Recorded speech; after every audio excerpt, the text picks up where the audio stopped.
I call this meeting of the Committee on Public Safety, Finance, and Policy to order. We have a quorum present.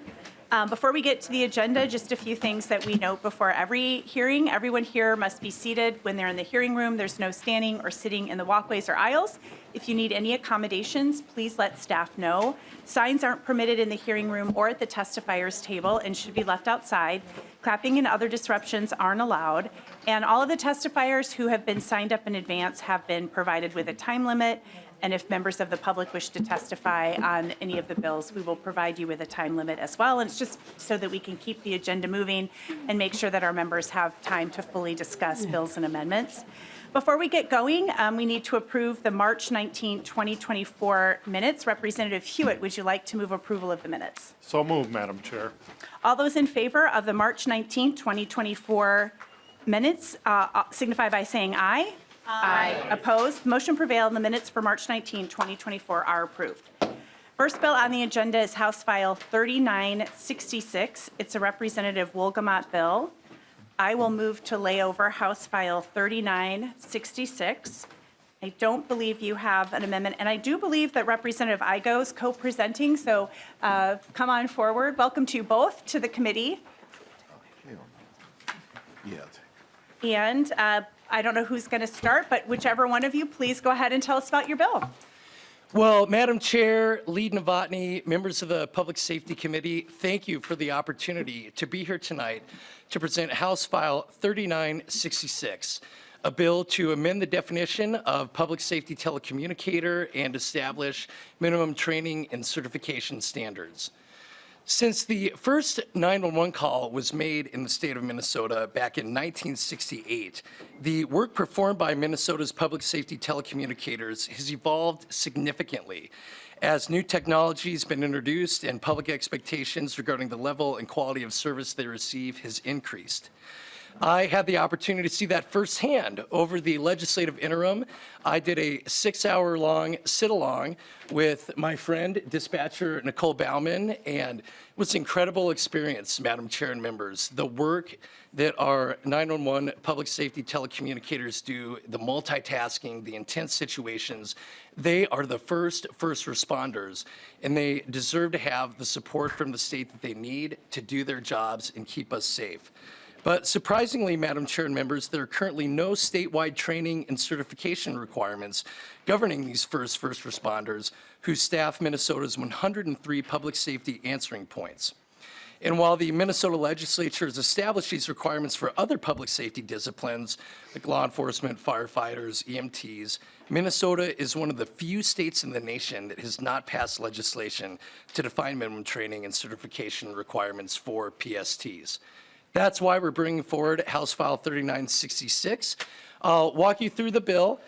Section 1 of the bill amends the definition of 911 telecommunicator in statute. It establishes a public safety telecommunicator training and standards board and has criteria for qualification on the board and the responsibilities of the board. Section 3 establishes that public safety telecommunicators must be certified by the Commissioner of DPS. Section 4 amends the approved uses of the 911 Emergency Telecommunications Service Account and the Special Revenue Fund to include public safety telecommuter training, certification, and continuing education.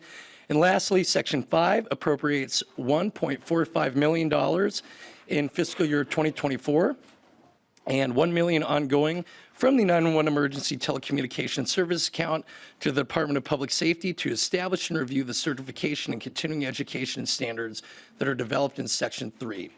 That is why we're bringing the bill forward. That's what the bill does.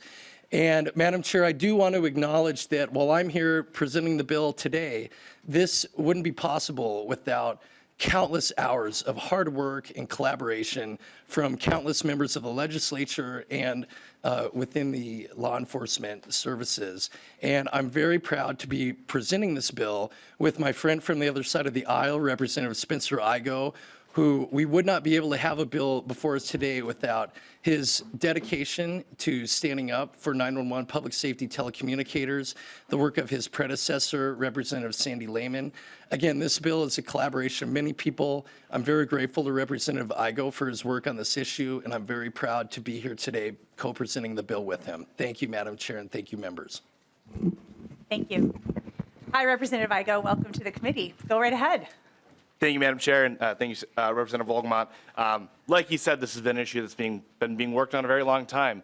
My predecessor, Representative Lehman, started working on this in 2017, and in that time, we had to work on actually getting a task force put together to get where we're at today established, and that took a long time. We didn't get that passed until 2021, and as Representative Wolgamott has been saying, it required law enforcement agencies and personnel from all over the state to come together and say, how are we going to get this done? And that's why we have some of the language we have in front of us today.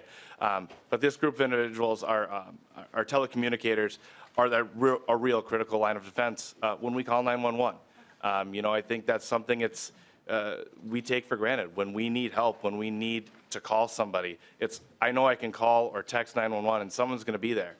These telecommunicators do a fantastic job, and for us as a state to be moving forward today on getting them the certifications and the standards and the training that they have been doing a long time and getting everyone on the same page is well earned and well deserved. And I'm glad we're taking a step today in a bipartisan way to get this done for all those people across our state so they can keep us all safe. So thank you to Representative Wolgamott for having me, and thank you to the committee for giving this a hearing.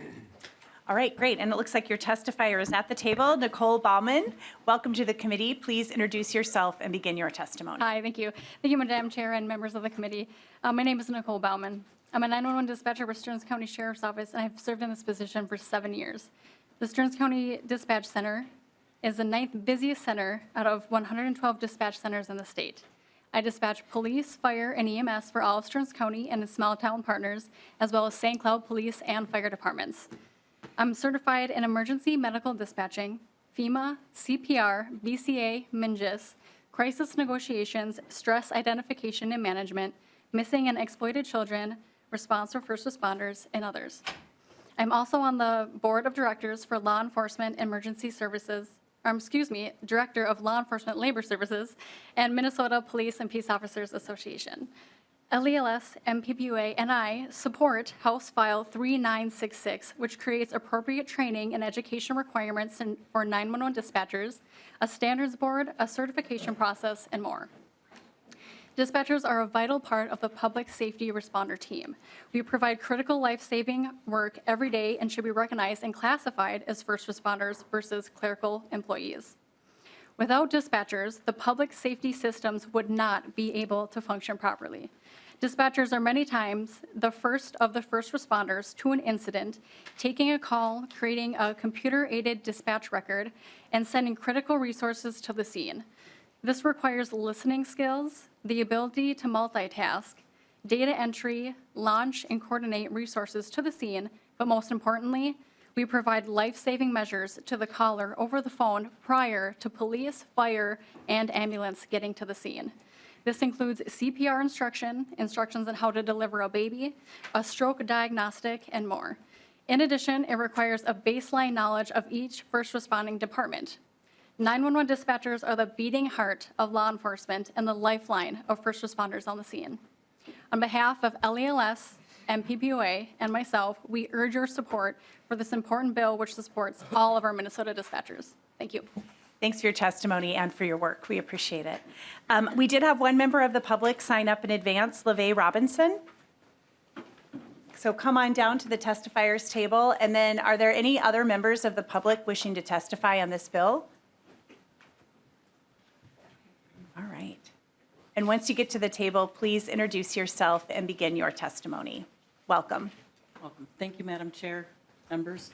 My name is LaVey Robinson, and I'm here on behalf of the Public Safety Telecommunications Associations of APCO and NENA, that's the National Emergency Number Association, and as a representative of the Emergency Communications Center of the Bloomington Police Department.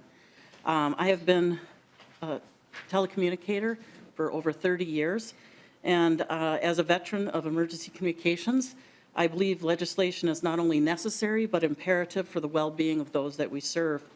Public safety telecommunicators are the unsung heroes who serve as a first-line response during emergencies. Their ability to remain calm under pressure, communicate effectively, and coordinate critical resources is unparalleled. However, the crucial role they play often goes unrecognized and undersupported. This bill aims to rectify that by establishing comprehensive training standards and certification requirements for public safety telecommunicators, otherwise known as dispatchers, by ensuring that these professionals receive the necessary education and accreditation. We're going to empower them to handle emergencies with efficiency, accuracy, and compassion across the state of Minnesota. Furthermore, standardized training and certification will elevate the professionalism of public safety telecommunicators, enhancing public trust and confidence in emergency response services. It will also provide telecommunicators with the recognition and support they deserve, ultimately leading to improved job satisfaction and retention rates. In essence, the passage of this bill is not just about investing in the training and certification of public safety telecommunicators. It's about investing in the safety of the well-being of every individual within our communities.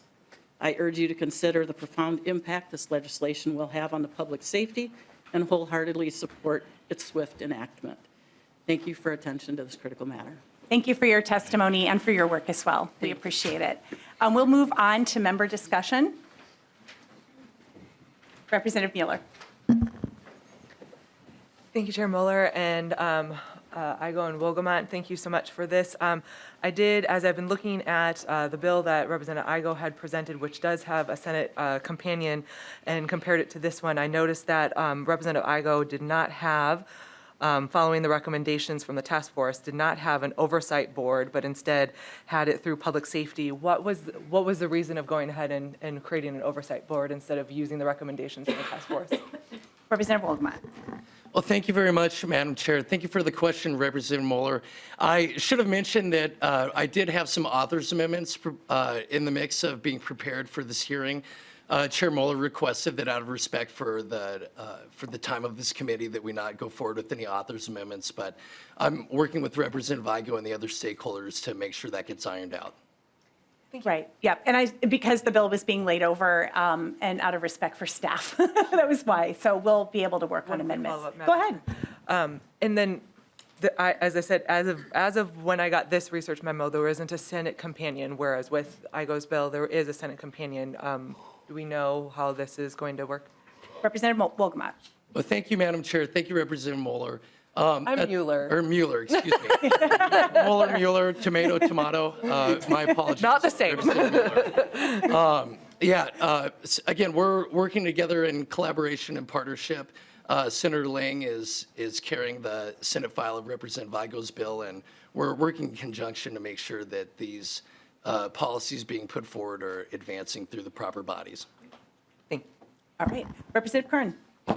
Thank you, Chair. And I just want to say thank you to Reps Wolgamott and Igo for the bill. As a former dispatcher, I really appreciate your attention to this. Thank you. Further? Representative Whitty. Thank you, Chair Mueller. Thank you guys for bringing this bill forward, and thank you for your service as a 911 dispatcher. You guys are always the first voice of any critical incident people hear. My only question was with the post board, will there be licensing, and will there be things that would take those licenses away from being a dispatcher? Representative Wolgamott. Well, thank you, Madam Chair, and thank you for the question, Representative Whitty. Our intent is to just make sure that we have a good standard of qualification for that. And of course, if there's any misconduct or cause to have that removed, we want to make sure that we have that option available because we want to be able to have a high standard. But again, would appreciate your input, Representative Igo's input as we move this bill forward. Representative Whitty. Thank you. No, I think having that standardization, having that certification, having that high bar is good. I was just looking on the backside if there is complaints, is this where that would go to? So yeah, I'd be happy to help you guys. Thank you. Appreciate it. Representative Pinot. Thank you, Madam Chair. Thanks, Representatives Wolgamott and Igo. There we go. And I just figured I'd take advantage of this time to note the need for training for dispatchers regarding and telecommunicators regarding exploitation and trafficking. So I did some training a number of years ago all over the state, but that included for those telecommunicators. And I don't know that that's continued so much. And so sort of as long as I have this audience and this thought that there's of course a lot that needs to be, that training could include for telecommunicators and responding to domestic violence situations, et cetera, but kind of just want to put in a plug. I've certainly seen as a prosecutor how important it is if people people who really can handle those calls well. And I felt like that training we did back in the day went quite well, and so kind of want to just encourage maybe we bring that back. So thanks to you both. Thanks, Madam Chair. All right, anything further?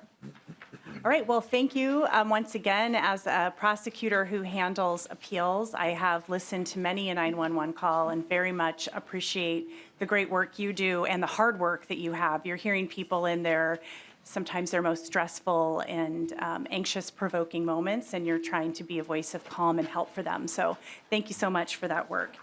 Any closing remarks, Representative Wolgamott or Igo? Well, again, Madam Chair, Lee Novotny, members, thank you for the opportunity to present House File 3966.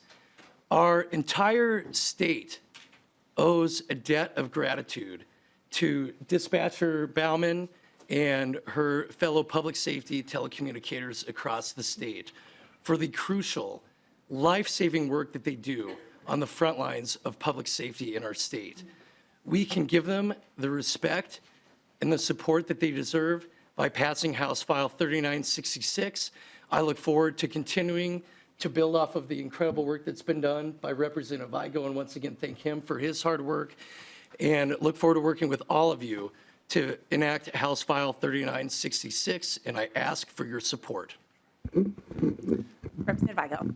Thank you, Madam Chair. And I'll just close in saying, the legislature may have done a lot of work on this, but there's a lot of unsung heroes that have worked across the state, many names in our public safety and our public safety telecommunicators that have been working again on this for over a decade. And this moment here, this committee hearing tonight is us moving in the right direction to finally get this done for the safety of all Minnesotans and the respect and dignity of those who answer the calls when we are in our time of need. So thank you to the committee, and thanks for getting this bill heard, and let's move it forward. Thank you. All right, thanks to you both, and I will renew the motion and lay over House File 3966. Thank you, Madam Chair, and thank you, members. Thanks. Next, we have Representative Hollins' bill, House File 2319, and I believe that your motion, Representative Hollins, is that House File 2319 be placed on the general register. That is my motion, Madam Chair. Okay, and you don't have any amendments that I see, so please go ahead and tell us about your bill. Thank you. The purpose of this bill is to exclude a confession made when an officer knowingly communicates false facts about the existence of evidence related to specific criminal conduct, or if they communicate unauthorized statements regarding leniency. And I'm going to cede the rest of my time to the experts in this area. All right, very well. I see Andrew Marquardt's already at the table, so thanks for being here. Please introduce yourself for the record and begin your testimony. Thank you, Chair Moeller and members of the committee. My name is Andrew Marquardt. I'm a managing attorney at Great North Innocence Project. We work to prevent and remedy wrongful convictions. So in 1942, John Reed and Fred Inbow published their first interrogation manual, and that was the starting point for what would become known as the Reed technique, which would become the prevailing interrogation method in America in the second half of the 20th century. Now, most relevant for our purposes, along with many other tactics, that technique embraced the use of false evidence as part of an effort to extract confessions. Now, Fred Inbow said back in 1942 that these methods would not lead an innocent person to confess. Now, part of the reason organizations like mine exist is that that statement's been proved false hundreds of times over. One of those cases is the case of our client Terry Olson, who put in a letter that I would encourage you to read. Now, in Fred Inbow's defense, we didn't know that much about false confessions back in 1942. It really wasn't until DNA came around and we had waves of exonerations that we really understood how often false confessions occur. And in those DNA exonerations, they showed up in about 30% of cases. And let's keep in mind that in each one of those wrongful convictions, the flip side of that is that the guilty person went free and was able to potentially cause additional harm. So this is very much a public safety issue. Now, in 1942, we also didn't know that much about what made for good police interviews and interrogations. Since then, however, there's been a tremendous amount of scientific research that has shed new light on this field in terms of what works, what doesn't work. That research has been unfriendly to the false evidence ploy. And that's why the trend today in policing is really to move away from these tactics. You see that in the federal government, with the Federal Law Enforcement Training Center abandoning these tactics. By the way, that's been a bipartisan policy over multiple administrations. You see that in local law enforcement agencies around the country. Closer to home, our own BCA does not use the false evidence ploy. Now, are all these groups trying to take away a valuable law enforcement tool that could help public safety? Of course not. What they've recognized is that our policing is better off without it. So over the years, our organization has worked with legislators of both parties, with law enforcement groups, to help promote best practices in policing, because we want what I think everyone here wants, which is to make Minnesota the gold standard for high-quality 21st century policing. And at its core, that's what this bill is about. It'll help improve public confidence in the integrity of policing. It'll help prevent wrongful convictions. So I hope you will support this bill, and I'm happy to stand by for any questions you may have. Thank you. Thank you. And I believe your other testifiers up here as well, Mark Fallon. Welcome to our committee. Please introduce yourself and begin your testimony. Thank you, Madam Chair and members of the committee. My name is Mark Fallon. I'm a retired NCIS special agent and a lifetime member of the International Association of Chiefs of Police. I'm the immediate past chair of the Impact Section, which is the International Managers of Police Academy and College Trainers. I've served 4 years as a chair and the previous 4 years as the vice chair of that committee. I'm a member of the IACP Police Research Advancement Section, and I've spent, after 3 decades in federal law enforcement, I spent the last decade and a half being involved in interrogation research and trying to bridge the gap between the science and practice of interrogation. As a visiting scholar at John Jay College of Criminal Justice, which I did for 3 years, I was a co-editor of a book called Interview and Interrogation, A History of Research and Practice Since World War II. We tried to chronicle the continuum of interrogation tactics that have been used. We brought 50 experts in from around the world to write 24 chapters. And as an initiative of the IACP, we made sure that the electronic version of that book is available free, so that law enforcement officers can download it and review it and start to improve the practice. It was just published in December. In 2000, I was the chief investigator for the Al-Qaeda terrorist network for military commissions, and I ran the task force doing that. And what we found was we were getting a lot of bad information, a lot of inaccurate and unreliable information.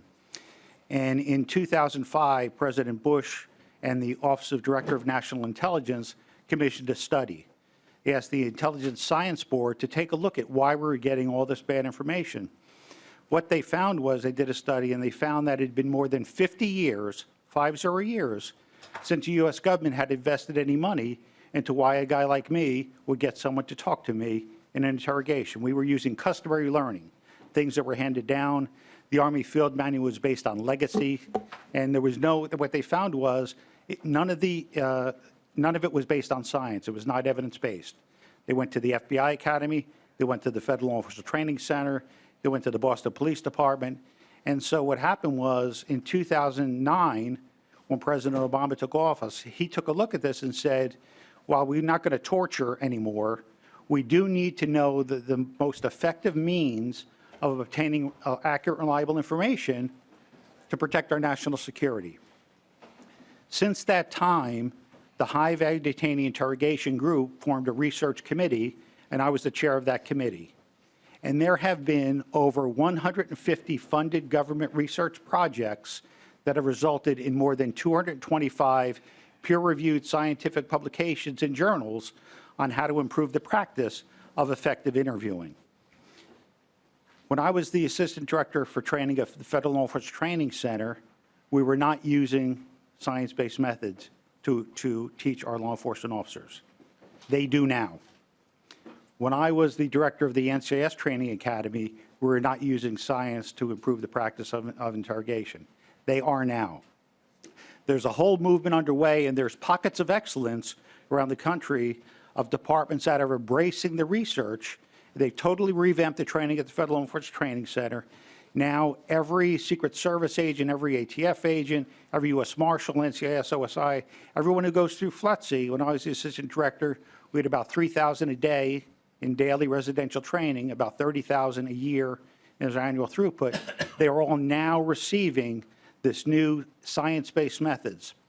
The problem with those legacy methods, which were from the 40s, these confession-driven practices, is they are effective in obtaining confessions from a guilty person, as well as an innocent person. What the new research shows is if you evolve to these information-gathering methods, rapport-based methods, that you obtain more accurate, reliable information, less false information, and more admissions. And so not only is it better, it's easier because it's easier to train in this. So what I would urge you to do is to support this bill. If truth matters, science must matter. And just as we wouldn't allow a law enforcement officer to issue them a weapon that frequently misfires and its unintended targets, we should not do so with our interrogation methodologies. Thank you. Thank you. Thanks for being here. Thanks for your service. Do we have any members of the public who wish to testify? I am not seeing any, so we can move on to member discussion. Representative Novotny. Chair Mueller, I see the executive director of the Chiefs of Police Associations in the audience, Mr. Potts. He's expressed some concerns in the letter. I was wondering if he wanted to specifically address this, or if I could ask him some questions on this. Sure, we do have time for that too, so come on down, Chief Potts. Go ahead and ask your question maybe while he's heading down. Chief Potts, with all the things that are already in place in the state of Minnesota, scales, mandatory recording of the confessions, all the court rules that are already in place, that we're, as a police officer, bringing a bill to an attorney for there be prosecution, don't we already have the presumption that the interview is inadmissible and you have to prove that it was given with voluntary intentions? I mean, it's already the burden of the proof of the prosecutors to show that this is a voluntary confession and it wasn't coerced already, right? Chief Potts, please introduce yourself too for the record. Absolutely, Madam Chair. Jeff Potts, the Executive Director for the Minnesota Chiefs of Police Association. Madam Chair and Representative Novotny, our association, along with the MPPOA and the Sheriff's Association, did essentially provide that as input and feedback on the bill, that there are protocols in place. The judicial system itself does have safeguards. Now, I'm not going to, 100% dispute that the science, there is some science and that is evolving.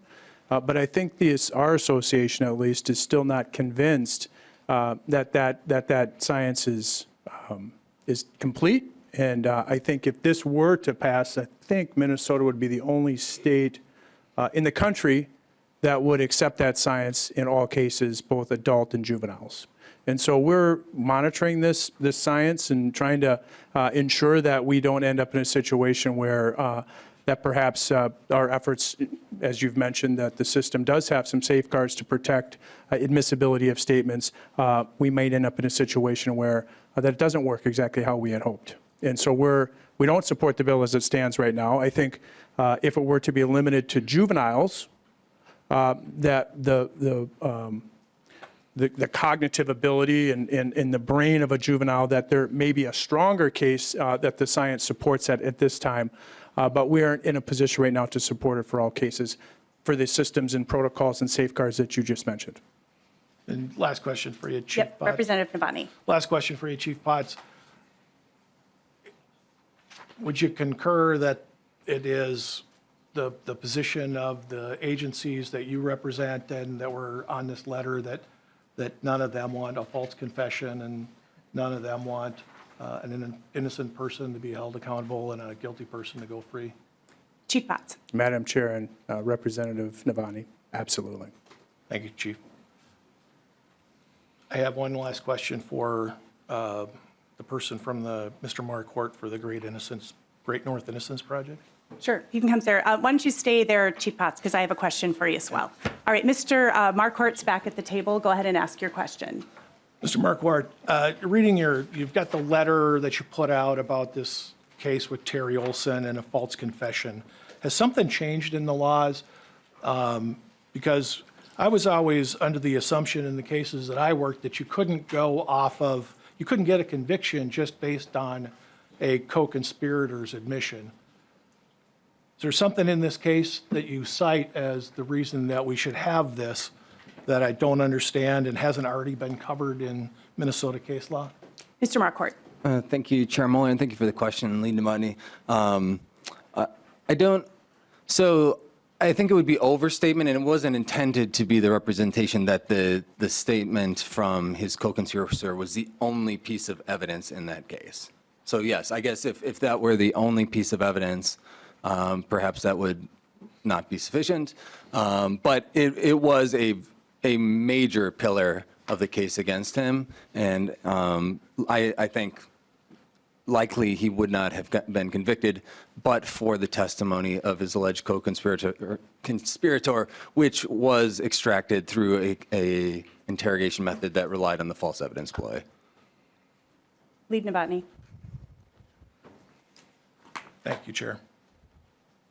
Okay, I do have a question for you too, Mr. Marquardt, if you can stay there. So I think the sort of assertion has been made that current law, because of the voluntariness of a confession or not, is sufficient, so we don't need this. And I would like you to address what the law actually allows with respect to lying and still maintaining a voluntary confession, if you could. Thank you, Chair Muller. Happy to speak to that. So the current standard is, yes, voluntariness is the key legal issue, which is evaluated under a totality of the circumstances, which means that you consider, all factors that go to addressing this question of whether the statement was really the product of someone's free will or whether their will was somehow overcome based on the circumstances. So the use of deception under current law could be part of that analysis. The Supreme Court of our state has cautioned law enforcement. In one case, say you walk on thin ice when you use these tactics, but it's not a per se basis for excluding. I think in response to your question, as well as to some of the points in the law enforcement letter, I think our perspective is that standard doesn't address the full slate of concerns that we have with this practice. So we are certainly concerned with voluntariness. Obviously, that is part of the concern. We're also concerned with reliability, which the U.S. Supreme Court has said is a separate issue from voluntariness. So you do have cases, and Saul Kassan is a psychologist who's probably the leading expert in this area, who's written about these cases quite a bit, where you have people who, it's not necessarily involuntary, but for example, let's say you tell someone that they were caught on videotape committing the crime. Well, in their head, they think, well, I know that couldn't possibly have been me, but I know I also want to get out of this room because this is terribly uncomfortable. So I'm just going to confess to get out of this current situation, and then we'll look at the tape and we'll sort this out later. That's not what happens in most cases. Once you've confessed, it's extraordinarily difficult to unring that bell. So you have cases where it's not involuntary per se, but it's unreliable. You also have just concerns about promoting the general perception of integrity of law enforcement practices, which is part of this, and just the concerns that it's a bad tactic, which is part of what we talked about. So I think there's a broader slate of concerns motivating this bill that aren't covered by the current legal standard. Okay, great. Yeah, thank you so much. And as I said before when this was in judiciary, I really feel like this is more about training tactics of the past. It's not about individual officers doing bad things. This is about poor training practices in the past that now we have the scientific evidence. Now that we know better, we should do better. And that's really how I feel about it. And I do have a question for you, Chief Potts, if you can come back. And you and I have talked a little bit about this bill, and it's been narrowed a lot, which I really appreciate. I was opposed. People know I was opposed to it when it came last year because it was so broad, and I felt like every single sentence was going to be litigated. And I'm really happy with how the groups have worked to really narrow this into really two things, where during the interrogation, the officer knowingly communicates false facts about the existence or nature of evidence to the extent such evidence would be material, or knowingly communicated unauthorized statements regarding leniency. And I'm still trying to really understand what's problematic with that language, if you could, Chief Potts. Madam Chair, just, I guess we're slightly reiterate some of the comments I made before. The knowingly part, I think there was some, in one of the meetings we had, there was some discussion about at what point does the statement become inadmissible? And I don't think that's been clarified in this version of the bill. That is the entire statement inadmissible because the detective knowingly made a untruthful statement. I guess that part we still have some concerns about that. Perhaps there is a portion, but there were several statements very relative and material to the interview that perhaps shouldn't be inadmissible. So I think there was pieces of that, and I think we still, as I mentioned before, we're still trying to, I think, assess where we're at with regard to the science. And make sure, if this is such widely understood and clear, we don't see any other states that have made the decision to do this yet. And I'm not saying we shouldn't lead the country in certain things. I'm not sure I can speak on behalf of my members and say that we are completely confident that the science is, that this is truly the best thing for public safety. I think we can get there and agree to it with regard to interviewing tactics for juveniles and how they process information and the tendency that, or likelihood that it may lead to confessions when perhaps that's not accurate. But I think we still are in a place of somewhat questioning this, and there are some safeguards in place at least now that determine whether or not a statement should be admissible or not. All right, Representative Pinto. Thanks, Chair. And I just want to note how much more persuasive statements are to juries when they're not, when there's not a false statement made. So often when we have criminal legal reforms, they're not only better for the defendant's rights, which is good, they actually are better for the prosecution as well, because then the jury has much more confidence. So this is an example of something that actually having this, to my mind, means that then when we present the case, you can have much more confidence. And Chair, when you were walking through how narrow and reasonable this is, I know that you'd gotten to paragraph B that even has a fail-safe as well, that the state can in fact show that even if there was something, or this presumption that as long as you can show by preponderance of the evidence, which is a pretty low standard, that was voluntary, reliable, and non-induced. So I think this is a really good proposal. I appreciate Representative Hollins. Representative Whitty. Thank you, Chair Mueller. I guess I'm a little confused with the scales where once you've been read your Miranda warning and it kind of states that you are taping or videotaping, and this would be more for my prosecutor friends across the aisle. Wouldn't that be the safety net? You got the audio and the video, and you would just disregard the whole statement right there. I don't know what this new law achieves because you get that as it's presented to you to make the decision. I think that's the fail switch right there. You're reviewing the cases, and then if you don't think it's admissible, you drop the case. So the scales requirement is just the requirement of the recording, but if there's been these tactics that have been used and somebody confesses falsely, you have it on tape. I mean, that's what you have, is you have it on tape. But to what was said, it's really hard to unring that bell once somebody makes a confession to something. And I appreciate that, Chair Mueller, but wouldn't you be able to dismiss the case on that basis right there? That's already in current law. And that's what I think scales provided law enforcement at the time, that you had to start recording. You had to start, and I think most departments even do the videotaping. So you can see if there's a false statement, you would then be able to pull the case or that statement. They'd have to have other evidence.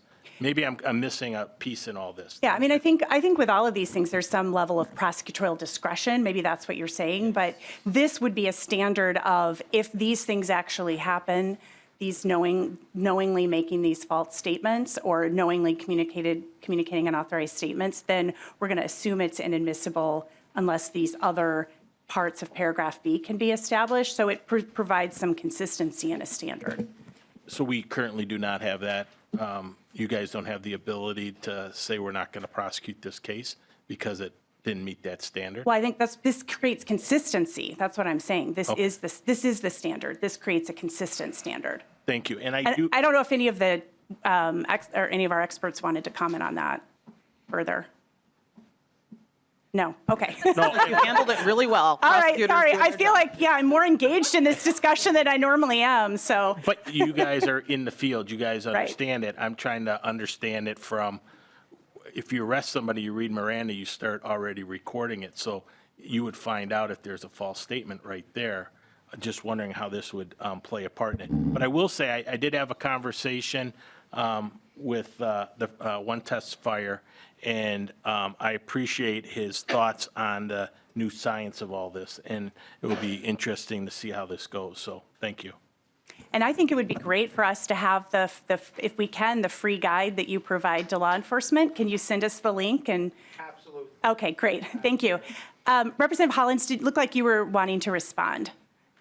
I mean, thank you, Madam Chair. Thank you, committee members. And Representative Whitty in particular. I think what you're saying is when you have the recording of a false statement, but the reality is they can still take that confession that somebody makes, even if it's based on a false statement, and use that in a proceeding. And so what this bill would do is make it so that they can't use that unless they can prove with the, is it preponderance of the evidence? Yeah, preponderance of the evidence that the admission was voluntary, reliable, and not induced by a false statement.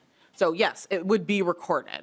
But right now, currently, even if it's recorded and you know that law enforcement used a false statement, they can still use that confession in a court case. And to Representative Pinto's point, it does make the case harder to win because there's some question as to why somebody would confess to something, but when someone's lying to them. All right, Representative Frazier. Thank you, Madam Chair. Thank you, Representative Hollins, for bringing this bill, and thank you to the testifiers. And Chief Potts, I have a question for you, so I'm glad you didn't leave that chair. Hope it's not too hot. I know it's not for you. The question I have, you've mentioned that you don't dispute the science that Mr. Fallon noted. Is there, but you say you're following it and you're watching it, that you all are. At what point would that science be ripe enough for you to say, yep, you know what, it's time to move in this direction? Chief Potts. Madam Chair, Representative Frazier, that's a good question. I can tell you that I don't know. I don't think we're there right now. And is this the first year the bill was heard and we kind of started looking at it this year, or that it was? Heard it in the Senate last year. Heard it in the Senate last year. Significantly. I've had conversations with the gentleman behind me, and the information that he's offered to share with you, he's offered to share with us. Again, I'll say again, we've had conversations about this bill and how I think there's probably more agreement on this at the level of a juvenile interrogation, at least at this point in time, based on a variety of different factors. And I think some of these we've already had conversations with you and the chair about. I don't know that my members, again, I'm speaking on behalf of the Minnesota Chiefs of Police, feel that we're there from a science standpoint for all cases. There are guardrails, scales has been mentioned, and other processes to ensure, or at least attempt to ensure that interrogations are fair and that we're not accepting, false confessions. I think we're on the same page that we want to try and do as much as we possibly can to eliminate that from happening. I'm not so sure that this is the only way to do that from a science standpoint at this point. Thank you. Representative Fisher, okay. Representative Grossel. Thank you, Madam Chair. And I'm just listening to the conversation in here, and I'm thinking, okay, is this something that is really needed at this point in our state? Because you don't get a case prosecuted just on a statement or a piece of that statement. It's the totality of the case. Am I wrong? That it's you got to have more than just one thing to keep that case moving forward to prosecution. And to know, to Chief Potts' point there, that where is that line in here, that clear line that says, how much of this statement is going to be inadmissible now? Is the rest of the evidence that was gathered through that statement in different questions during that statement, is that going to be admissible?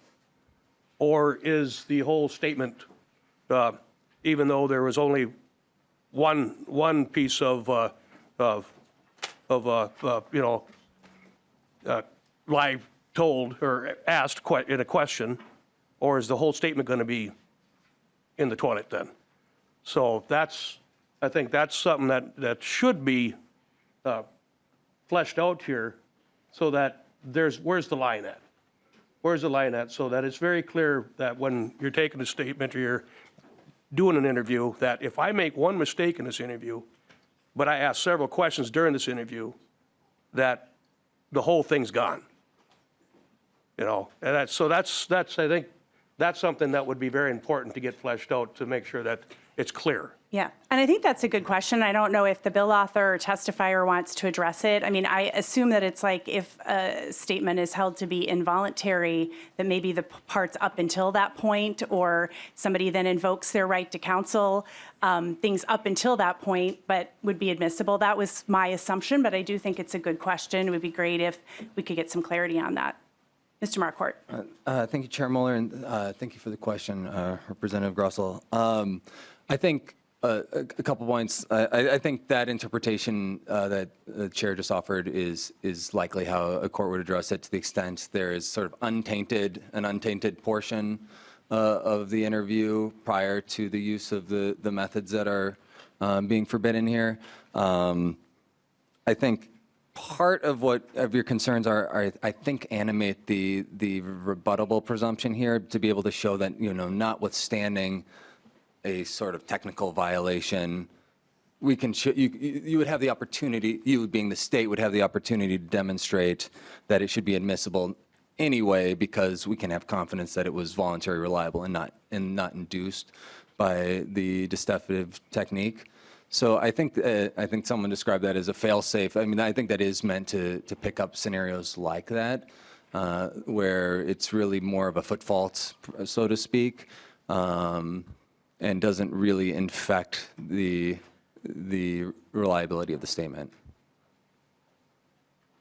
Anything further? Representative Grossel? Oh, go ahead. Thank you, Madam Chair. I guess, it's kind of talking around, where is that line at? Let's work with the stakeholders, if you'd be so kind, and to, where's that point at, to where, all right, let's make sure that if we're going to put this tool to use out here, that it's something that can be used, and it's not going to put somebody away which shouldn't. I mean, that's or set somebody free that dang well they should be sitting in a cell. Okay, so I want to make sure that we're not getting false confessions and so on. But I want to make sure that that we have a tool for our law enforcement community to use, where they know where the line is drawn. Okay, so if it's something that can be used, then please, another tool. Well, and I would say the stakeholders have been very willing to engage on the language on this bill, so maybe that is something that they could explore. Representative Ingen. Thank you, Madam Chair, and thank you, Representative Hollins. As I'm listening to this, I'm just kind of kicking around some questions in my head, and the hypotheticals pop up, right? An interaction where an interviewer brings somebody in, and maybe there's a co-conspirator, and they're sitting in different rooms, and you're asking them, okay, well, he told us everything. Now tell us what you know. He's already told us everything. Right. That's deceptive. Yep. It's not true, but it's a super simple and easy tactic to get to the heart of the truth. And would that be banned under this current law? Representative Hollins. Thank you, Madam Chair. Thank you, Representative Engen. Yes, my understanding is that is exactly what we are trying to ban. Not the usage of that, but any confessions that are obtained therein, unless you can prove that it was voluntary, reliable, and not induced. Representative Ingen. Thank you, Madam Chair. Does nobody else see issue with this? That seems like a really straightforward way to get to the truth. So I think what you're saying is the person is the officer interviewing suspect A is saying suspect B just told us everything, but actually suspect B didn't tell them everything. That's a lie, and I think that's the kind of information that can induce these false confessions that our experts have talked about. Go ahead, Mr. Marquardt. Yeah, I guess sorry, Madam Chair, and thank you for the questions, Representative Engel. I think the devil's a little bit in the details here, too. I mean, the way the questions or statements from the officer are framed can make a really big difference. And even under existing case law, experienced officers know how to frame their statements in ways that aren't going to trip up legal wires. So, I mean, for example, right now, we cover this in this bill too. It hasn't been as much of the discussion, but, false representations about unauthorized offers of leniency.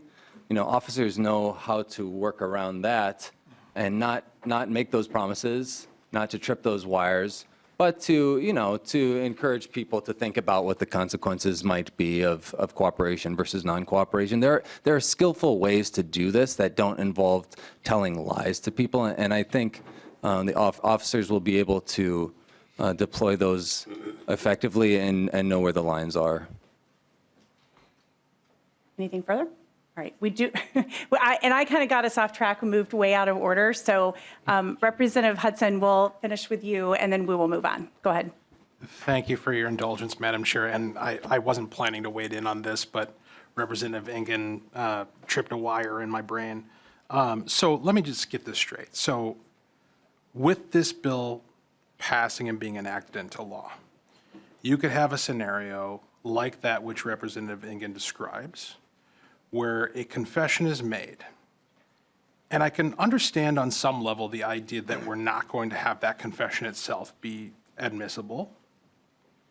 But perhaps the fact that they confessed leads to the discovery of other material evidence that indicates beyond reasonable doubt that the crime did in fact occur. Are we saying that the person can't be convicted in spite of the fact that we have evidence beyond a reasonable doubt that they're guilty because a confession resulted from a lie? Representative Hollins. Thank you, Madam Chair. Thank you, Representative Hudson. So my understanding is no. I mean, if you can find material evidence based on the confession, if they say, oh yeah, you know what, we did do this and we were wearing such and such gloves and we threw them over the fence but we had to run for it, then you go and do your investigation, you find those gloves and you're like, okay, there we go. There's DNA proof, we've got all this stuff, and that's absolutely allowed. So it's not, I don't want to say handcuffing. That's not, let me think of a better phrase. It's not tying the hands of officers to be able to do their job simply, and any evidence that they can gain from that confession, if it is real. But if somebody gives a false confession and says, we did all this stuff, and you go back and look and it turns out there's nothing there, well, then there's no evidence tying them to that situation. Does that make sense? Representative Hudson. Thank you, Madam Chair. Thank you, Representative Hollins. It does make sense and it provides immense comfort. Thank you. All right, closing remarks. Oh, did you have, okay, so go ahead. We did go way out of order. Representative Novotny. Thank you, Chair. Just real briefly, and I think it was the late night session last year when I used the same line. I'm not licensed to practice law in the state of Minnesota or any other state, but to answer the question, I think that would be what they call the poisonous tree. So that is what my fear is of this bill, that this bill will be used to throw out what could be considered good confessions. The attack will be on the knowingly provided false information. I just want to be clear, I've never agreed with the Cup decision. I thought the Cup was wrong. We should be honorable. And I would never endorse anyone using a false statement to coerce or deceptively get a confession. My worry, and this bill is a lot better than it was when it first dropped. My worry is that this bill will just be another thing to get good work done, unintentionally misleading or, something that you thought was true but wasn't true. And I get that there's a safeguard in here, but it's just going to be the public defender's dream. So that's my feeling. Thank you for indulging me, Chair. Closing remark, you can leave, Chief Potts, sorry. Thank you. Thanks for your patience. Closing remarks, Representative Hollins. Thank you, Chair. Thank you, committee members. I really appreciate this discussion. I'm going to take some of what you all have said and bring it back to the stakeholders and try to work out some of the details on this. But I appreciate the respectful discussion. I also appreciate Chief Potts being willing to sit in the hot seat for a little while, even though he was not planning on being there. And I want to thank my testifiers, one of whom has flown out from Georgia. So thank you so much, and I hope you can support the bill. Thank you so much. Yes, thank you to the testifiers and to Chief Potts for coming down here. We appreciate it. Representative Hollins renews the motion that House File 2319 be placed on the general register. All those in favor signify by saying aye. Aye. Opposed? No. The motion prevails. All right, thanks, members, for that discussion. That was fascinating. We used a lot of our time, but it was a really good and helpful discussion. Next, we have House File 4657, Representative Curran's bill. Representative Curran, I believe your motion is that House File 4657 be placed on the general register. Is that correct? Yes, Chair, that is my motion. Thank you. All right, and you also have the A1 amendment. Would you like to move and explain the A1 amendment, please? Yes, I move the A1 amendment, which it changes dates simply because the Senate companion dropped last session, so we needed to update the dates there. This amendment also removes the section regarding manslaughter, and that's as a result of conversations that we've had as we've worked on the bill. All those in favor of the A1 amendment signify by saying aye. Aye. Opposed? Motion prevails. The A1 amendment is adopted. Please tell us about your bill as amended. All right. Thank you so much, Chair and committee members, for hearing House File 4657 today. I will be very brief in my intro, so we have time for our testifiers. Essentially, this is a bill that would make it so that we can't use a panic defense in court. So an example would be someone was harmed or murdered, and it came out that the reason for that was that someone was afraid of them because of their sexual orientation or identity. We just want to make sure that there's no place for that defense in the courtroom, and that is the goal of this bill. All right, very good. And then you have a couple of testifiers that I see. We've got Mara Sibasma, I don't know if I'm pronouncing that right, so come on down. And then on deck, we have Carlton Lasters, so please come on down as well. And then when I say that you're on deck, if you can go ahead and move down, that helps us keep things moving. So welcome to the committee. Please introduce yourself and begin your testimony. Well, thank you to Chair Mueller and to the members of the Public Safety, Finance, and Policy Committee for the opportunity to present this testimony, in support of HF 4657. My name is Mara Siusma. I understand it's a weird last name. It's weird in Dutch. I'm speaking today on behalf of the Minnesota Lavender Bar Association, which is the primary association of attorneys in Minnesota that support our LGBTQ community. I'm also speaking on behalf of the National LGBTQ Bar Association. And like Representative Curran said, there's a lot of people speaking, so I'll keep it brief. HF 4657 is a bill that seeks to ban the gay panic or the trans panic defense. And what this defense is, it's a legal strategy in criminal cases that asks a jury to blame the victim's sexual orientation or their gender identity for the defendant's actions. The strategy tells juries that violence is justified against victims who are gay or transgender, and it implies that the event of discovering a victim's identity is so shocking in the moment that it justifies violence. It asks juries to accept this narrative to reduce charges or evade guilty verdicts altogether. In 2013, the American Bar Association unanimously approved a resolution urging state governments to limit the availability of this defense. Currently, 18 states have banned the defense, and the legislation is currently pending in 4 more states. And today, we urge this committee and this legislature to do the same. HF 4657 is a vital piece of legislation. Specifically, banning the gay and trans panic defense is necessary to make sure that arguments like this that justify targeted violence hold no weight in court. And passing this bill would send a clear message that LGBTQ people are safe in Minnesota and that violence that is fueled by bigotry is not tolerated. We urge the committee to support this legislation and to join other states in eliminating the defense. Thank you for your time. Thanks for your testimony. My apologies on the mispronunciation of your name. Next, we have Carlton Laster, and then we have Myrtle Lemon-Todd on deck. Welcome to the committee. Please introduce yourself and begin your testimony. Thank you and good evening. Hello, Chair Mueller and committee members. My name is Carlton Laster, and I am the Director of Policy and Organizing for Outfront Minnesota, the state's largest LGBTQ+ advocacy organization. And in this role, I am privileged to advocate and push for policies that benefit Minnesota's LGBTQ+ community and address disparities. Today, I'm speaking in favor of HF 4657, the Panic Defense Bill. So-called panic defenses are not one single approach, but a series of strategies where a defendant charged with violent crimes may seek to weaponize their victim's sexual orientation or gender identity/expression to reduce or evade criminal liability.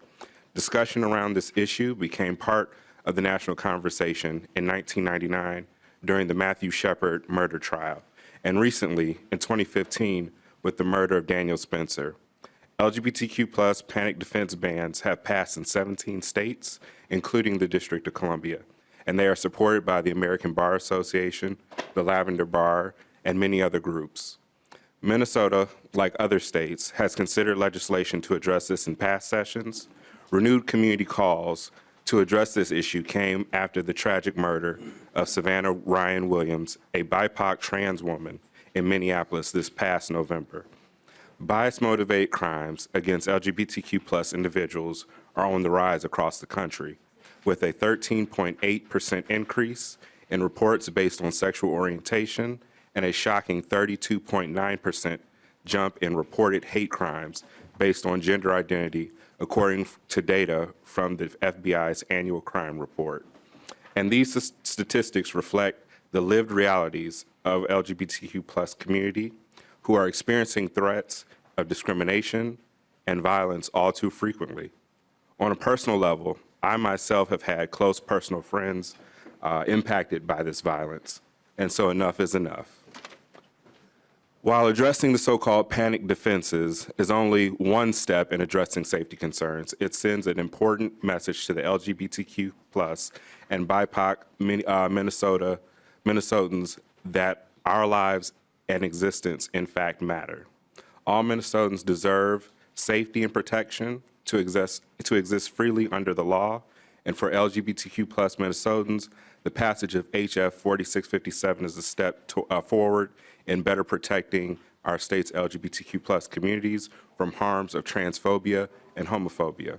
Let's honor the memory of those we've lost and ensure that Minnesota sends a clear message of support for LGBTQ+ communities across the state. Thank you. Thank you for your testimony. We've got Myrtle Lemon-Todd and then Amber Mune up. Welcome to the committee. Please introduce yourself and begin your testimony. Hello, committee members and chair. Thank you so much for having me here tonight. My name is Myrtle Lemon-Todd. My pronouns are they, them, or he, him. I'm an activist, a nonprofit youth worker, and a proud member of the Minnesota trans community. I am testifying today to urge you to support HF 4657, a crucial piece of legislation aimed at limiting what is known colloquially as the 2S LGBTQIA+ panic defense in this great state of Minnesota. This defense is an outdated and discriminatory legal strategy that allows individuals accused of violent crimes against queer and trans individuals to justify their actions and seek lesser sentencing therein by claiming a panic or a provoking of the victim's gender identity or expression. I would be remiss today if I didn't acknowledge a pertinent case to our discussion. Gwen Arroyo, a 17-year-old transgender teenager in California, was murdered on October 3rd, 2002. Two of the defendants were convicted of second-degree murder, but not requested hate crime enhancements to the charges. The other two defendants pleaded guilty or no contest to voluntary manslaughter, but at both of these trials, the trans panic defense, an extension of this panic defense, was employed. Resultant of this case, California became the first state in the nation to prohibit the use of this panic defense in 2014, 12 years after Gwen's murder. California is now one of 17 states that have already passed legislation outlawing this defense, and Minnesota must be next. Supporting this bill aligns with the principles of fairness and equality that are fundamental to our state of Minnesota as a whole. With the 2003 U.S. Transgender Survey reporting 10% of respondents who have moved out of their state because of discrimination, and another 40% debating moving, Minnesota must stand proud in its victory of trans refuge, and it is the responsibility of our legislators to uphold such principles and justice and equality for all. I urge you to stand on the right side of history and support H.F. 4657 and work towards its swift passage into law. Thank you so much today. Thanks for your testimony. Amber, and I don't know if it's how to pronounce your last name, so come. Like the flower. Oh, Amber Mum, come on up, come forward, and then introduce yourself for the record and begin your testimony. And Pierce Hastings, you're on deck. All right. Welcome. Thank you, Madam Chair. Thank you, committee members, and thank you, Representative Curran, for the opportunity to testify today. My name is Amber Mum. I work at the Aliveness Project as an HIV outreach and prevention specialist, a trans community specialist, and as a co-lead of our trans feminine support group, Tea Time. And I'm a proud transgender woman and mother of 2 trans kids here today in support of HF 4657. Our country is currently experiencing a terrifying increase in anti-LGBTQ+ and specifically anti-transgender violence, which is what my testimony will focus on. According to data from the Human Rights Campaign, at least 335 trans and gender nonconforming people since 2013 have been documented as victims of fatal violence in the United States, with a staggering 51% or 171 of those deaths occurring in the past 4 years. Trans women of color are particularly targeted, comprising 85% of the 10-year case total, with 69% occurring against Black trans women specifically. The HRC has classified these as a, quote, epidemic of violence and asserts that this number is likely much, much higher. A study by UCLA's Williams Institute found that transgender people are 4 times more likely to experience violent victimization when compared to cisgender people. This is sadly a local issue. In Minnesota last year, we had 3 high-profile cases of anti-trans violence, resulting in a mass shooting, 2 deaths, and a ripple effect of fear throughout the local trans community. As transgender Minnesotans, we know that the trans panic defense is still legal in our state and that it can potentially be used by our killers to evade justice and further disrespect our dead. According to the Williams Institute study I referenced earlier, the LGBTQ+ panic defense has been used 104 times in 35 states since the 1960s, resulting in 33% of cases having charges reduced. For decades, we have been subject to this abhorrent victim blaming, with courts allowing our assaulters and murderers to weaponize our gender identities and sexual orientations to avoid the full consequences of the harm they cause us. This is not a hypothetical legal debate. Trans panic defenses are a known and effective legal strategy, and unless we act now, they will continue to be used against us. Despite our state's history of LGBTQ+ legislative victories, there is one glaring omission. Out of the 12 states that have passed trans refuge laws, only 2 have not also banned the trans panic defense, Maryland and Minnesota. As a trans woman and community organizer, this is insulting, infuriating, and frankly unacceptable. How can we call ourselves a refuge state for trans folks if such an obvious inequity of justice is still possible? How is it that in the 25 years since Matthew Shepard's horrific murder, we are still having this debate? Why is our mere existence so, quote, controversial that we are denied basic legal equity, even in death? How many of us have to be slaughtered in cold blood, our bodies left to rot on alleyway concrete before we take action and address this issue? How many grieving families have to be further traumatized in needlessly drawn out legal proceedings? Enough is enough. Trans panic defenses are a barbaric misuse of our legal system, further stigmatizing an already vulnerable minority population and perpetuating violent queerphobic, transphobic, and transmisogynistic rhetoric. Trans refuge needs to be an ongoing commitment, a continued effort to ensure that those who come within our borders seeking safety and support receive it. Minnesotans, both lifelong and newly welcomed, deserve better than this. HF 4657 is critical civil rights legislation and deserves to move forward. The trans community is watching. Thanks for your testimony. And then the final testifier is Pierce Hastings. And after you, we will move on to member discussion. Please introduce yourself and begin your testimony. Good evening. My name is Pierce Hastings and my pronouns are she, her. Tonight, I want to speak about my personal experience moving through the world as a trans woman. I'm 24 years old and have spent the last 3 years medically and socially transitioning. Since I first started presenting more feminine, I have faced dozens of experiences where I feared for my safety on account of my transness. In many cases, men aggressively flirted with me on the street before realizing that I was trans, then when they realized, threatened violence. Imagine all the sexual harassment cis women go through on the street with a heightened fear that your life may be on the line, and statistically way more of those scenarios. And I'm a white woman. Things get even more dangerous for our Black and Indigenous trans sisters. 50% of the trans people murdered in 2023 were Black transgender women, and Native women at large are murdered at 10 times the national average.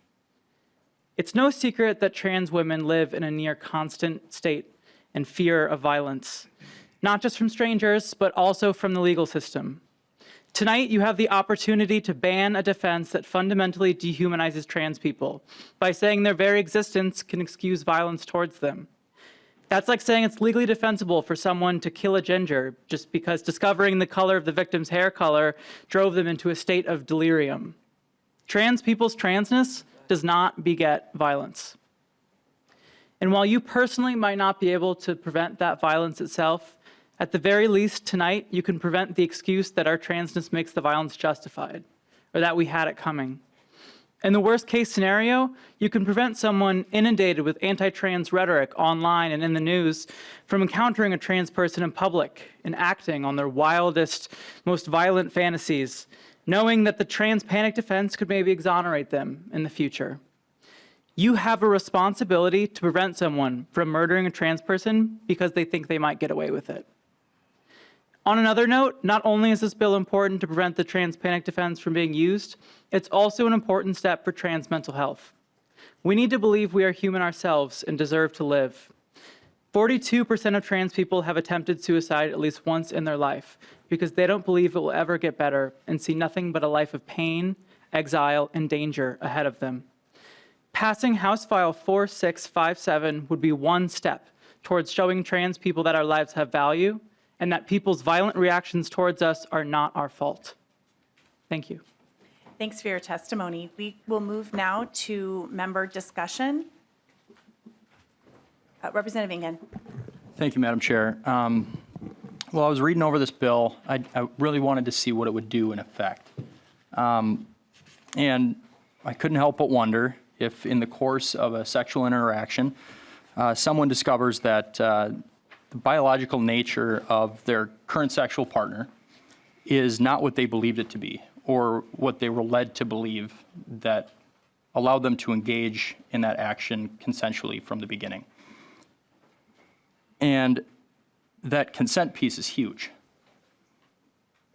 It appears that the bill provides an opportunity for criminal penalties to be imposed upon a victim who was misled, coerced, or otherwise tricked into believing that their partner was something that they believed it to be when it was not. Can you clarify that, that concern for me? Representative Curran. Thank you, Chair, and thank you, Rep. Engen, for your question. First, I just want to note that we did strike the language regarding manslaughter, so there's nothing in this bill that would create an additional crime upon the discovery of someone's sexual orientation or identity. The other thing that I would highlight is in this scenario, the victim that we're talking about is the person who is harmed, physically harmed, and in several cases that we've talked about today, murdered. I really struggle to find any reason why it would be okay in that scenario to say, oh, there was information you didn't know, go ahead and kill that person.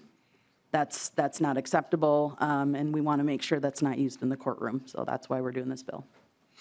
Representative Ingen. Thank you, Madam Chair. I would say that's extremely inflammatory that I would insinuate that it has to do with murder. Murder is wrong in all cases. I think that it's wrong to engage in that act without there being an even playing field as to where people are standing. To know where someone is and what their gender is, what their biological or perceived gender, whatever it might be, there should be consent there. I feel like that's a very basic notion. We've all learned that no means no, right? And that consent demands there be an equal playing field between the two that are engaging in that act.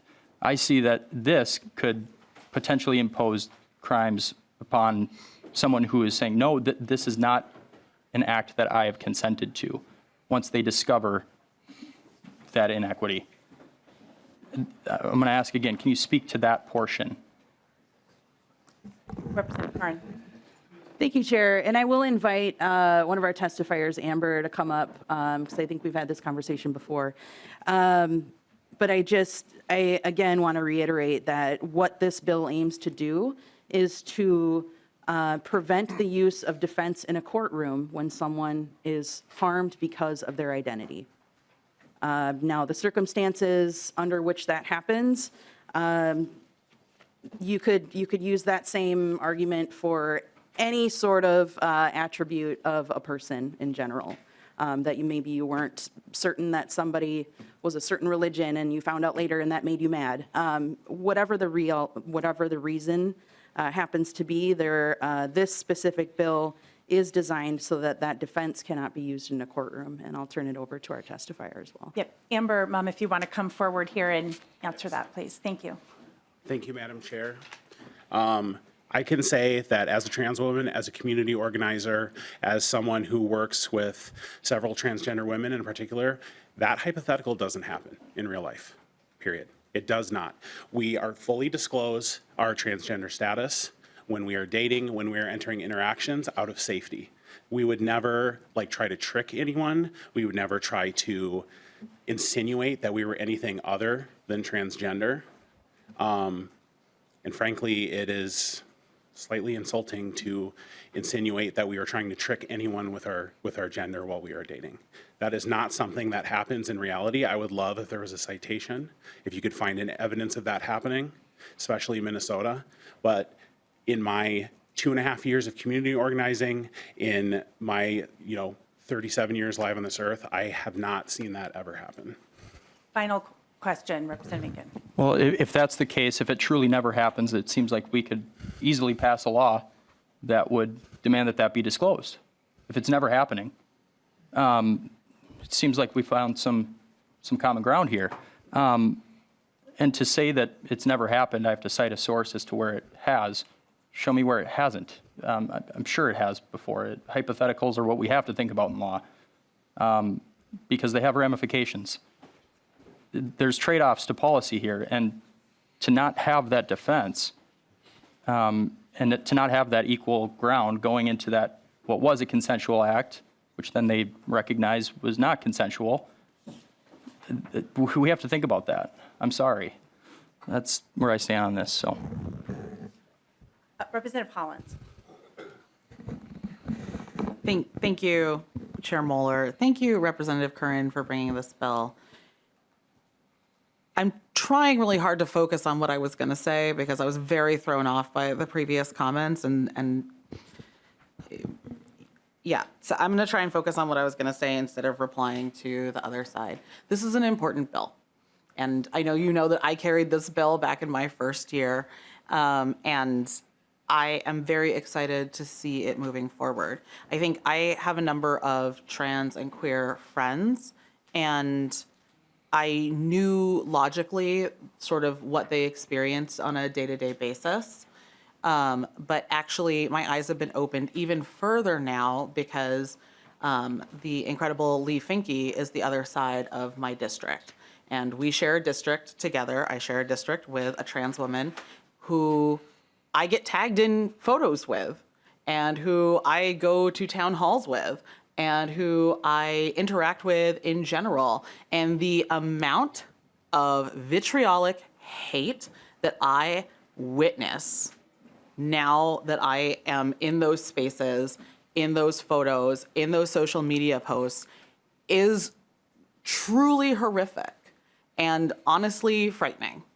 And I cannot imagine walking this world fearing at all times that I might be the subject of some sort of crime simply because of who I am.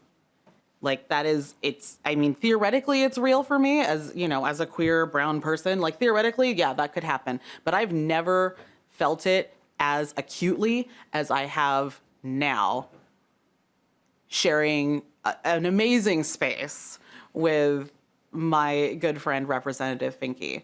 And so I really thank you for bringing this, because this is a serious issue and it impacts a lot of people. And as we have worked hard to make Minnesota a trans refuge, we need to make sure that the folks who are coming here are protected in our legal system and don't have to fear for their lives. So thank you. I really appreciate it. Representative Hudson. Thank you, Madam Chair, and sincerely, thank you, Representative Curran, for raising this topic. I want to take this slow. I know we've got another bill, but I want to take it slow for a couple of reasons. One, because I know it's a deeply personal and sensitive issue that evokes intense emotions, but also because I think there are some really important legal considerations that need to be fleshed out. So I'm going to start with the necessity for this bill under current law. So our nonpartisan summary of this bill acknowledges the fact that the gay panic defense exists. It's a thing. But it goes on to say, in Minnesota, the state Supreme Court addressed the issue in a 1980 decision, State versus Morgan. In that case, the defendant argued he reasonably believed Mack was about to commit the offense of sodomy against him, and that he was therefore justified in shooting Mack in resisting the offense. So there's your gay panic defense. The next sentence, the court rejected that defense. Minnesota law makes an assault motivated by other person's sexuality a more serious offense under section 609-2231 and 609-2233. It occurs to me, first and foremost, that assault is illegal, murder is illegal. We have passed laws in this state that enhance the penalty for those crimes if they're found to be motivated by bias based upon other things, including sexual identity, sexual orientation, and gender identity. What gap is your bill filling, Representative Curran? Representative Curran. Thank you, Chair Mueller. And Representative, to your question about what gap this is filling, you're right that this panic defense does exist. And for the trans community, that is the gap. That is the gap in protection. That is the gap when it comes to a courtroom that currently, as it stands in law, we do have other cases where maybe it was decided that this was not an appropriate defense to use. And that's case law, right? That's not codification. That's not state law.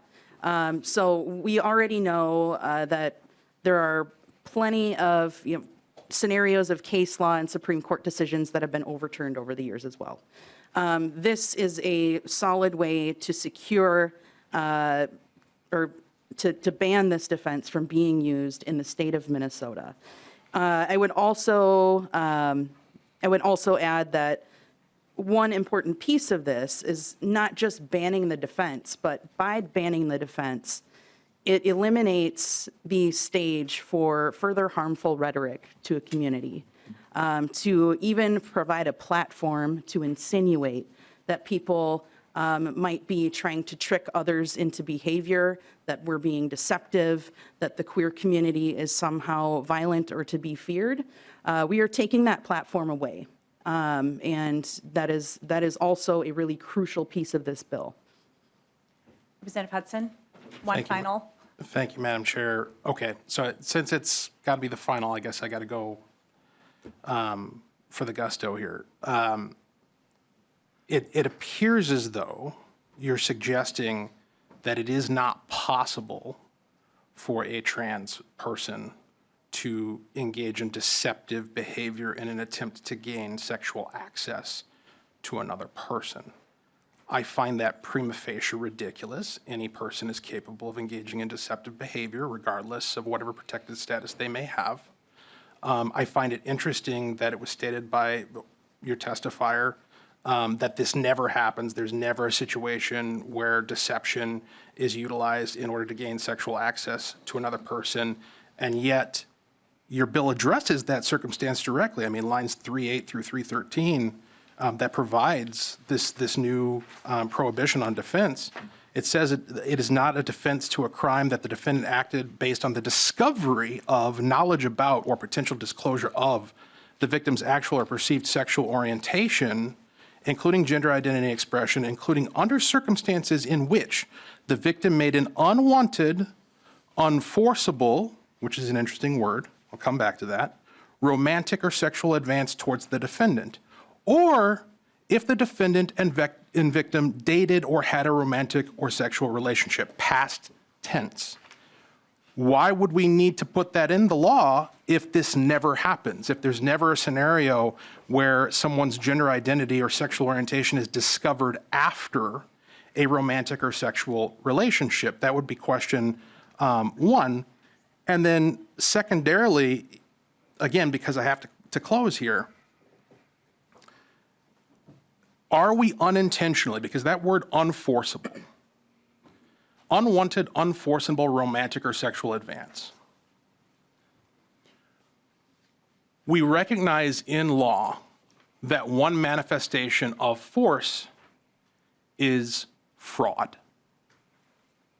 If you present me with a value proposition in order to secure a transaction, and I agree to that transaction based upon the value proposition that was presented to me, and then I discover after the fact that the value proposition that was presented to me was incorrect, factually incorrect, that the value was not there. In commerce, we call that fraud. In sexual congress, we call that sexual assault. We call that abuse. And so it appears as though, intentional or not, and I want to assume it's unintentional, that this bill provides the mechanism through which, hypothetically, we could have a situation where someone who's in the process of being sexually assaulted via deceptive presentation of the value proposition to that interaction finds themselves unable to legally defend themselves against what at that point in the interaction becomes an unconsensual activity, that they would have to simply submit to having been deceived in order to gain sexual access to their body. Thank you, Madam Chair. Representative Curran. Thank you, Chair. First, I just want to point out that in the state of Minnesota, as far as I'm aware, that any sexual encounter that has value or transaction is already illegal. Just put that to bed right there. And as to, you had mentioned a few sections in the bill that fall under Section 4, I believe was referenced 3.18, et cetera. That was already removed from the bill in the amendment that we took up at the beginning of this bill. So I just, again, that particular language has been stricken. But I will say that, that you're right. That language is not necessary, and there's just because of the time and the limited staffing that we have, we weren't able to get an amendment to strike that specific language, but that is something that we do want to strike, and moving forward, we're hoping that our companion in the Senate or through final processes will be able to strike the language that you referenced. Representative Pinto. Thank you, Madam Chair. So I got to say, yeah, I'm pretty thrown by this as well, Representative Hollins. So here's what I'll say. So violence, right, force is not fraud. Force is force. And the use of force is wrong when you're in a relationship with somebody. The paragraph here relating to that force, let me try to collect my thoughts here for a second. I'm understanding my GOP colleagues making the point that if there's some sort of deceptive relationship, that somehow force, that violence would be somehow justified, that force would be justified. And what this is saying is simply saying that you may not use force with the justification. That's the point of this, that you may not use force based on the discovery of knowledge about, et cetera, of sexual orientation. So members, I guess I'm really confused here because there's a distinction. The reason that it says unwanted, non-forcible advance is the idea is that if there's not force involved, you may not bring force to be involved. Can't bring it in. And so if you have some issue in the relationship, if you feel that somebody in some way has been deceptive, let's say that that in fact happens, are we saying that that justifies the use of force? That somebody can be punched or can be kicked or can be killed?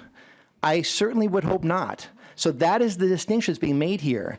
That in fact, the whole point of the bill is that any possibility somebody might consider that force could be justified in such a situation is not something that should be allowed. The very fact somebody might think might possibly read this discussion as to be some sort supporting such a thing is, to my mind, the whole reason for the bill.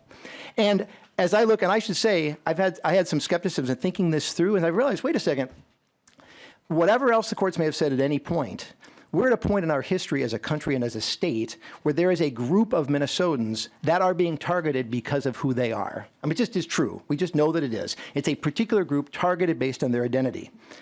And as I look at this and as I consider where the law is, I have to say I am not confident without the change that that group does not get targeted and harmed in the way that this bill is attempting to stop. We certainly know that it happens, right? And again, the idea that somehow deceptiveness in a sexual relationship where force is not involved would possibly justify the use of force, to my mind, is exactly why this is needed. I thank you, Representative Curran, and I thank your testifiers. I will say that as I heard the testimony and thought this through, I found this extremely helpful. So thank you. Thank you, Chair. Representative Tapke. Thank you very much, Chair Moeller. I was going to say pretty much exactly what Representative Pinto just said there, and to reiterate, so A, thank you very much, Representative Curran, for bringing this, and everybody who came and testified to talk about this today.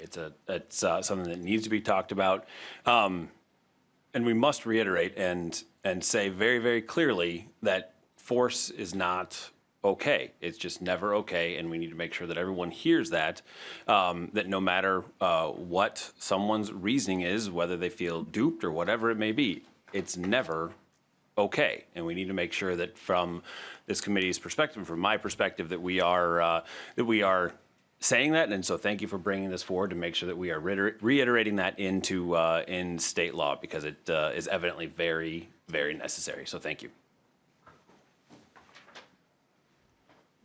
All right, closing remarks, Representative Curran. Thank you so much, Chair Moeller, for the hearing today. Thank you, members, for the robust discussion. I think that our testifiers have made it, excuse me, pretty clear about why we need to pass this bill. And I especially want to thank my colleagues who have expressed support for the bill. I often don't find myself so emotionally moved, and I do in this moment. So thank you for your support. Representative Curran renews the motion that House File 4657 as amended be placed on the general register. All those in favor signify by saying aye. Aye. Aye. Opposed? No. The motion prevails. Thank you, and thanks to those who testified. The next bill on the calendar for the day is House File 3991, Vice Chair Feist. And Vice Chair Feist, I believe your motion is that House File 3991 be re-referred to the Committee on Judiciary, Finance, and Civil Law. And you're walking up to the testifier table, so we'll give you a second to get there. And is that your motion? It's going back to Judiciary? I guess so, yeah. It's because of the fiscal note. Yeah, okay. Okay. All right, so your bill is before us. We have no amendments. Please tell us about your bill. Thank you, Madam Chair. Thank you, committee. The goal of House File 3991 is to expand access to restorative restitution for youth and to address the counterproductive burden of fines and fees on children and families in the context of our juvenile justice system. Fines, fees, and monetary restitution obligations can drown youth and their families in debt and have lifelong consequences that follow young people into adulthood and impact their future opportunities. I appreciated the significant bipartisan participation in our virtual field trip to Yellow Medicine County's Restorative Justice Department during the interim. This visit highlighted the power of restorative justice to create meaningful accountability, address harm caused, and make our communities safer and our systems more just. The experts from Yellow Medicine County, as well as Ramsey County, contributed to the drafting of this legislation.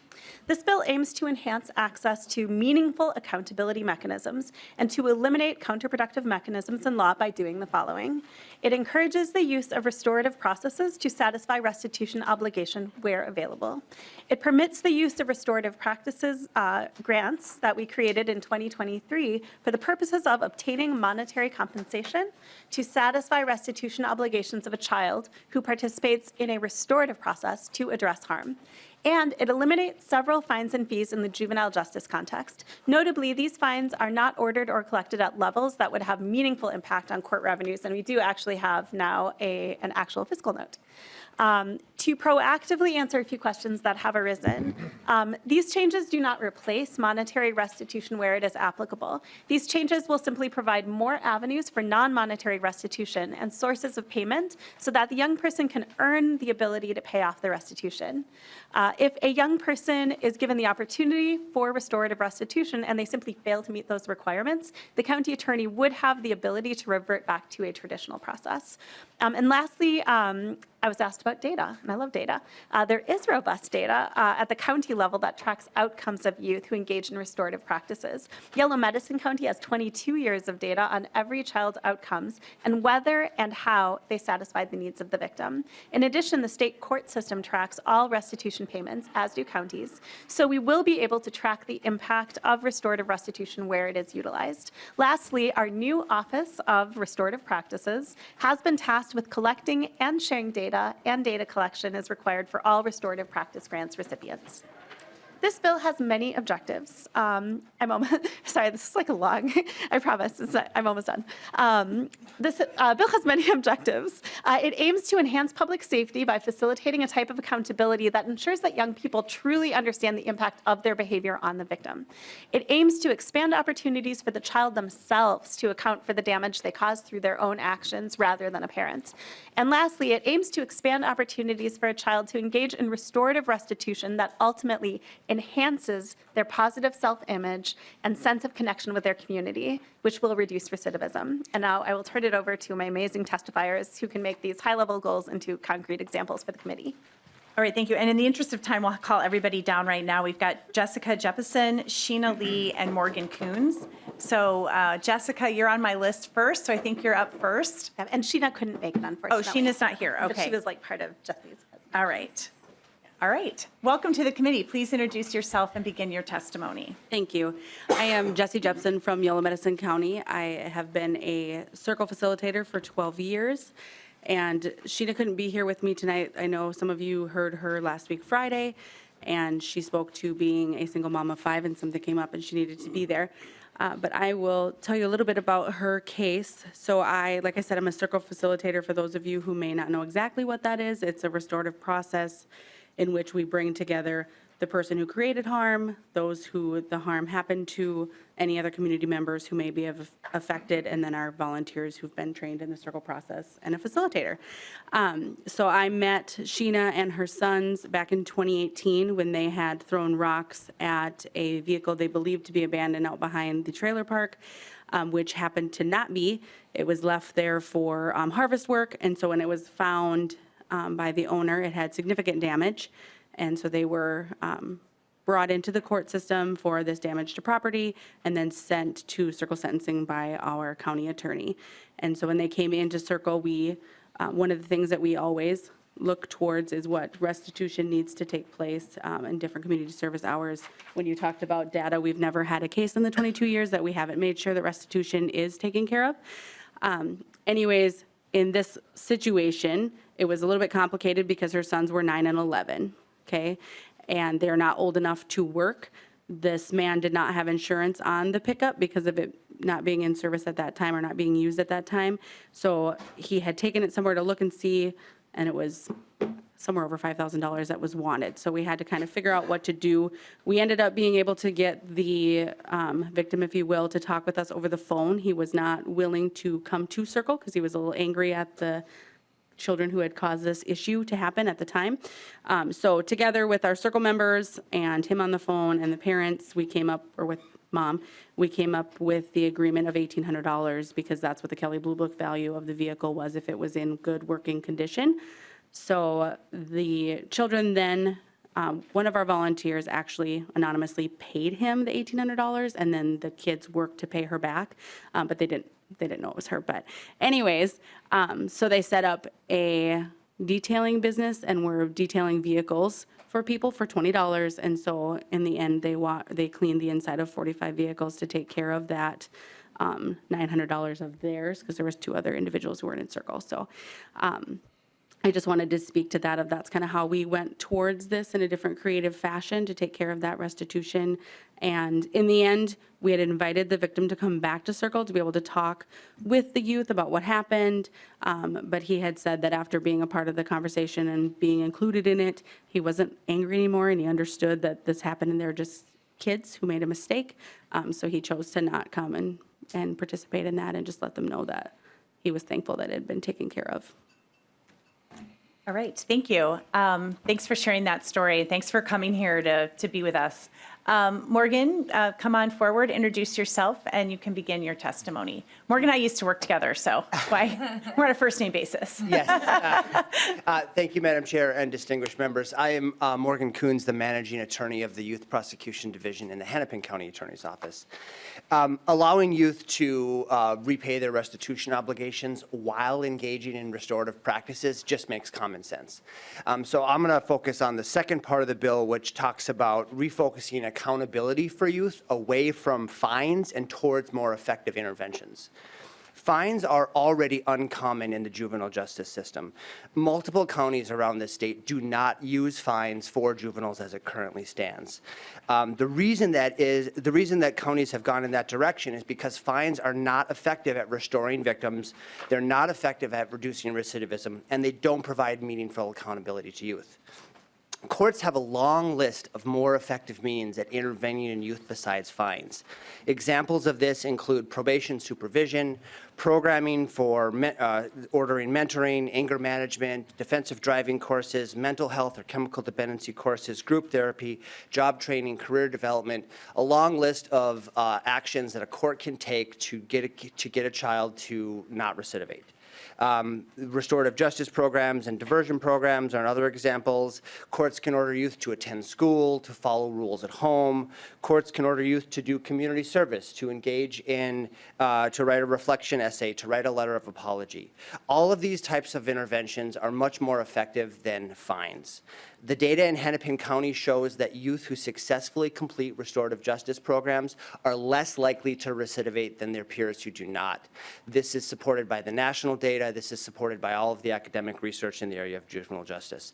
This bill moves Minnesota in the right direction. It helps victims by increasing the likelihood they will receive restitution, and it helps juvenile offenders by holding them accountable to their families, to their communities, and to the victims, not to monetary fines.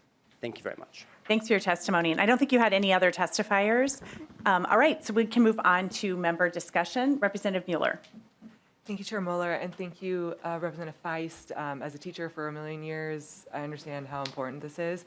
And of course, this was something that I tried to model as much as I could in my classroom. I did just have a question about the language that is on the very last page. Because I believe that as we're looking at this, you know, the idea of restorative practices is, you know, per your testifier, it's a lot harder. It's a lot harder than simply paying a fine, and goes through a lot of, you know, soul searching, which is really important. Like I'm all for that. I think is really important. This language here, though, on this last page, where the Office of Restorative Practices, basically the state, can provide grants for, or that basically provides money that's just going to pay the fines. And I really, while I don't agree that paying fines by themselves is going to bring restoration, I really liked your first testifier that talked about how they did a job or did something to earn that money to pay that fine that also had that restorative practice. And so I didn't know if there was some comfort language we could put in here that would say, hey, okay, on the offset, maybe the state is paying for this, but we would like to see this, reimbursed or refunded through restorative practices somehow. Hopefully I'm making sense. And if you could just talk a little bit more to that, that'd be great. Yeah, Vice Chair Feist. So what you're describing is exactly what we intended, and we've actually been having many emails to make that more clear. But what you're describing is exactly what we intend with this language. We want to facilitate exactly the type of restorative restitution process that Ms. Jefferson described, and we're going to make that a lot more clear. Feels good for me. All right. Anyone else? All right, closing remarks. Yeah, I'm really excited about this bill. It does something small that I think will have a really big impact, and I would urge your support. Thank you. All right, Vice Chair Feist renews the motion that House File 3991 be re-referred to the Committee on Judiciary, Finance, and Civil Law. All those in favor signify by saying aye. Aye. Opposed? The motion prevails. Thanks again, and thanks for the drive here from Yellow Medicine continually. We appreciate it. Safe travels home. All right, next up, we have House File 1832. It's a Representative Frazier bill. I will move to lay, or actually, Representative Frazier, is your motion to lay over House File 1832? Yes. All right, and then would you like to move the DE4 amendment? Yes, Madam Chair. All right, and because the DE4 is a complete change to the bill, I think it makes it more sense for us to just adopt the amendment, and then you can talk about the bill. Is that all right with you? That's fair. And I will be addressing, there's a D3 amendment that I'm not moving that I'll talk about as well. All right, and then there is an A1 amendment to the DE4 that we also have to do, which my understanding is that is just a technical amendment. So anybody have any comments on the A1 amendment? Okay, seeing none, all those in favor of the A1 signify by saying aye. Aye. Opposed? The motion prevails. The A1 amendment is adopted. And now, would you like to move the DE4 amendment as amended? That is correct, Madam Chair. All right, any discussion to that? All those in favor signify by saying aye. Aye. Opposed? The motion prevails, and the DE4 amendment as amended is adopted. Now, your bill as amended is before us. Please tell us about your bill.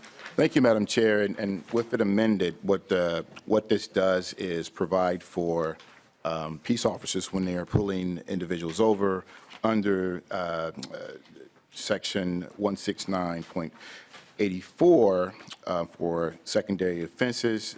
They will be required to inform that individual of the reason why they pulled them over. Currently, and many of you may have experienced this if you've ever been pulled over for a traffic citation. An officer may ask you, do you know why I pulled you over? Which then leads into a conversation. What we're trying to do is decrease interactions that may be heightened or increase that may lead to further interactions that, from what we've seen in our state in recent years, could lead to very volatile and violent interactions, which could lead to further distrust among law enforcement and communities. So we're seeking to address that with just a simple, this is why I pulled you over. Hopefully it can be a quick exchange, and then folks can move on with their day. This bill also provides for a work group to be put together to address the expired tabs and how to still achieve the payment portions for that. We also are looking to seek, and I'll talk more about this in D3 that I'm not moving, we're looking for a way to remove that out of the enforcement mechanism for peace officers. It is something that we believe can be done in a civil structure, and we've been working with DPS, State Patrol, and also the DMV to figure out a way to have that process work. So the work group of the task force will work and provide recommendations on how we can do that moving forward. All right, great. And would you like to move to testifiers, or do you want to explain the DE3 first? What's your preference? Yeah, let me talk about the DE3 Okay. because I think testifiers will be speaking to that DE3. So the DE3, which I am not moving, is work that we have done in a comprehensive manner, but there's still work to be done, which is why we're not moving it tonight. And I want to thank you, Chair Moeller. The DE3 is an idea that came about, first of all, we have to go back to April of 2021. In April 2021, we were the exact date here. On April 11th of 2021, we were 9 days away from the verdict of the Derek Chauvin trial, who was eventually convicted of the murder of George Floyd. But on that day, on April 11th, we then learned of the killing of Daunte Wright. And I mention that because this bill was born out of, and the work that we've done up to this point, we're not quite there yet to get it across the finish line. This idea of how do we prevent interactions such as that. Daunte Wright was pulled over. There were two reasons. One was tabs. The other was from what I understand in this case, the details, he had an angel hanging from the rearview mirror. And he was pulled over for those particular reasons, not particularly safety reasons, but pulled over for potential citation. And then we all know the escalation that led to the shooting of Daunte Wright.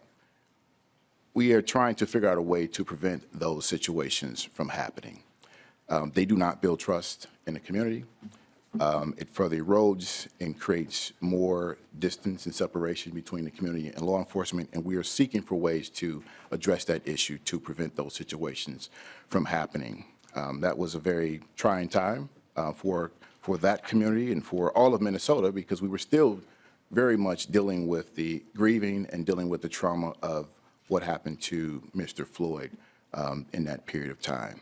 So the DE3, which is not being moved, was a comprehensive look at the statute that deals with traffic offenses, and how do we codify and incorporate by modifying and modernizing that statute to look at secondary offenses and remove some of those offenses from reasons to be pulled over and cited by peace officers.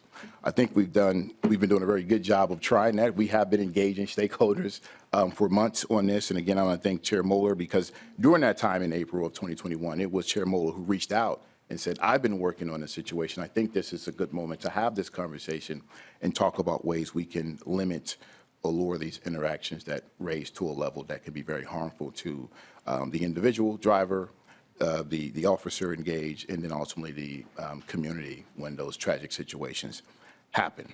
So the D3 was an extensive approach to do that. We do have more work to do, because I just the other day got an email from the Department of Transportation addressing some issues that we may need to take a look at to ensure that we're not capturing things that shouldn't be captured in terms of safety issues with some of our commercial vehicles. So with that, I will take a step back, yield, and let the testifiers testify to the bill. All right, great. The only one I had on the list is Amber Jones, but I don't know if anybody else from the public wanted to testify. And so if you wanted to come down and have a seat, that would be great. All right, Amber, it looks like it's just you. Well, You can, introduce yourself and begin your testimony. All right. Well, thank you, Chair Moeller. Thank you, members of the committee. My name is Amber Jones. I work at the African American Leadership Forum, leading our policy work. And I am also testifying today in my capacity as a steering committee member for the Justice for All Coalition. The Justice for All Coalition is a collective of 50-plus advocates, defendants, lawyers, social workers, leaders, and those who have firsthand experience with the criminal legal system, pressing for or resisting reforms to seek meaningful legal systems transformations that protect public safety while addressing and transforming those parts of the system that do more harm than good. And we're here today to really stand in support. We want to commend Representative Frazier, Chair Moeller, Representative Feist, and other members of this committee in previous sessions to advance amending pretext laws. But we also want to really encourage and really hold this committee accountable to making sure that we can make substantive actions on this bill this session. As the author of this bill noted, we have been debating this issue for several years now. And in 2021, when this bill actually came to the floor, The House decided to keep it in this omnibus package to really send a strong signal that we're ready to take action. And so we want to lift that up here 3 years later and really call on the House to take action on this bill, take action on this amendment here tonight. And we really want to lift up the issue here, really talking about the disproportionality when it comes to low-level traffic stops and how it particularly impacts Black and brown drivers. Data from communities who have restricted traffic stops for secondary offenses have demonstrated that law enforcement agencies can actually achieve better public safety outcomes by focusing on more serious crimes. Officers can enhance their effectiveness and improve overall safety on our roads by directing their attention to violations directly linked to road safety, such as speeding and driving under the influence. And so we really urge the committee to amend low-level traffic laws to address these issues swiftly. As we've seen, particularly in Ramsey County, as they have taken such leadership to address this issue, they've been able to decrease their traffic stops by 86% and their searches by 92%, and been able to demonstrate that there has been no change in the contraband yield rate. So particularly to the DE4 amendment that is going to be debated here tonight, we do support its expansive nature. Traffic stops often serve as the first point of contact between law enforcement and the public, carrying significant risk. Curbing the use of pretextual stops has the potential to reduce racial disparities in policing, optimize the allocation of law enforcement resources, and better build better, more trusting relationships between communities and law enforcement agencies. So the Justice for All Coalition believes that House File 1832 represents a critical opportunity to advance racial equity and justice in policing. There is still ample time to amend this law and end low-level traffic stops, and the coalition is ready to assist. Thank you so much for your time. Thanks for your testimony. We'll move on now to member discussion. Representative Hudson. Thank you, Madam Chair. Thank you, Representative Frazier.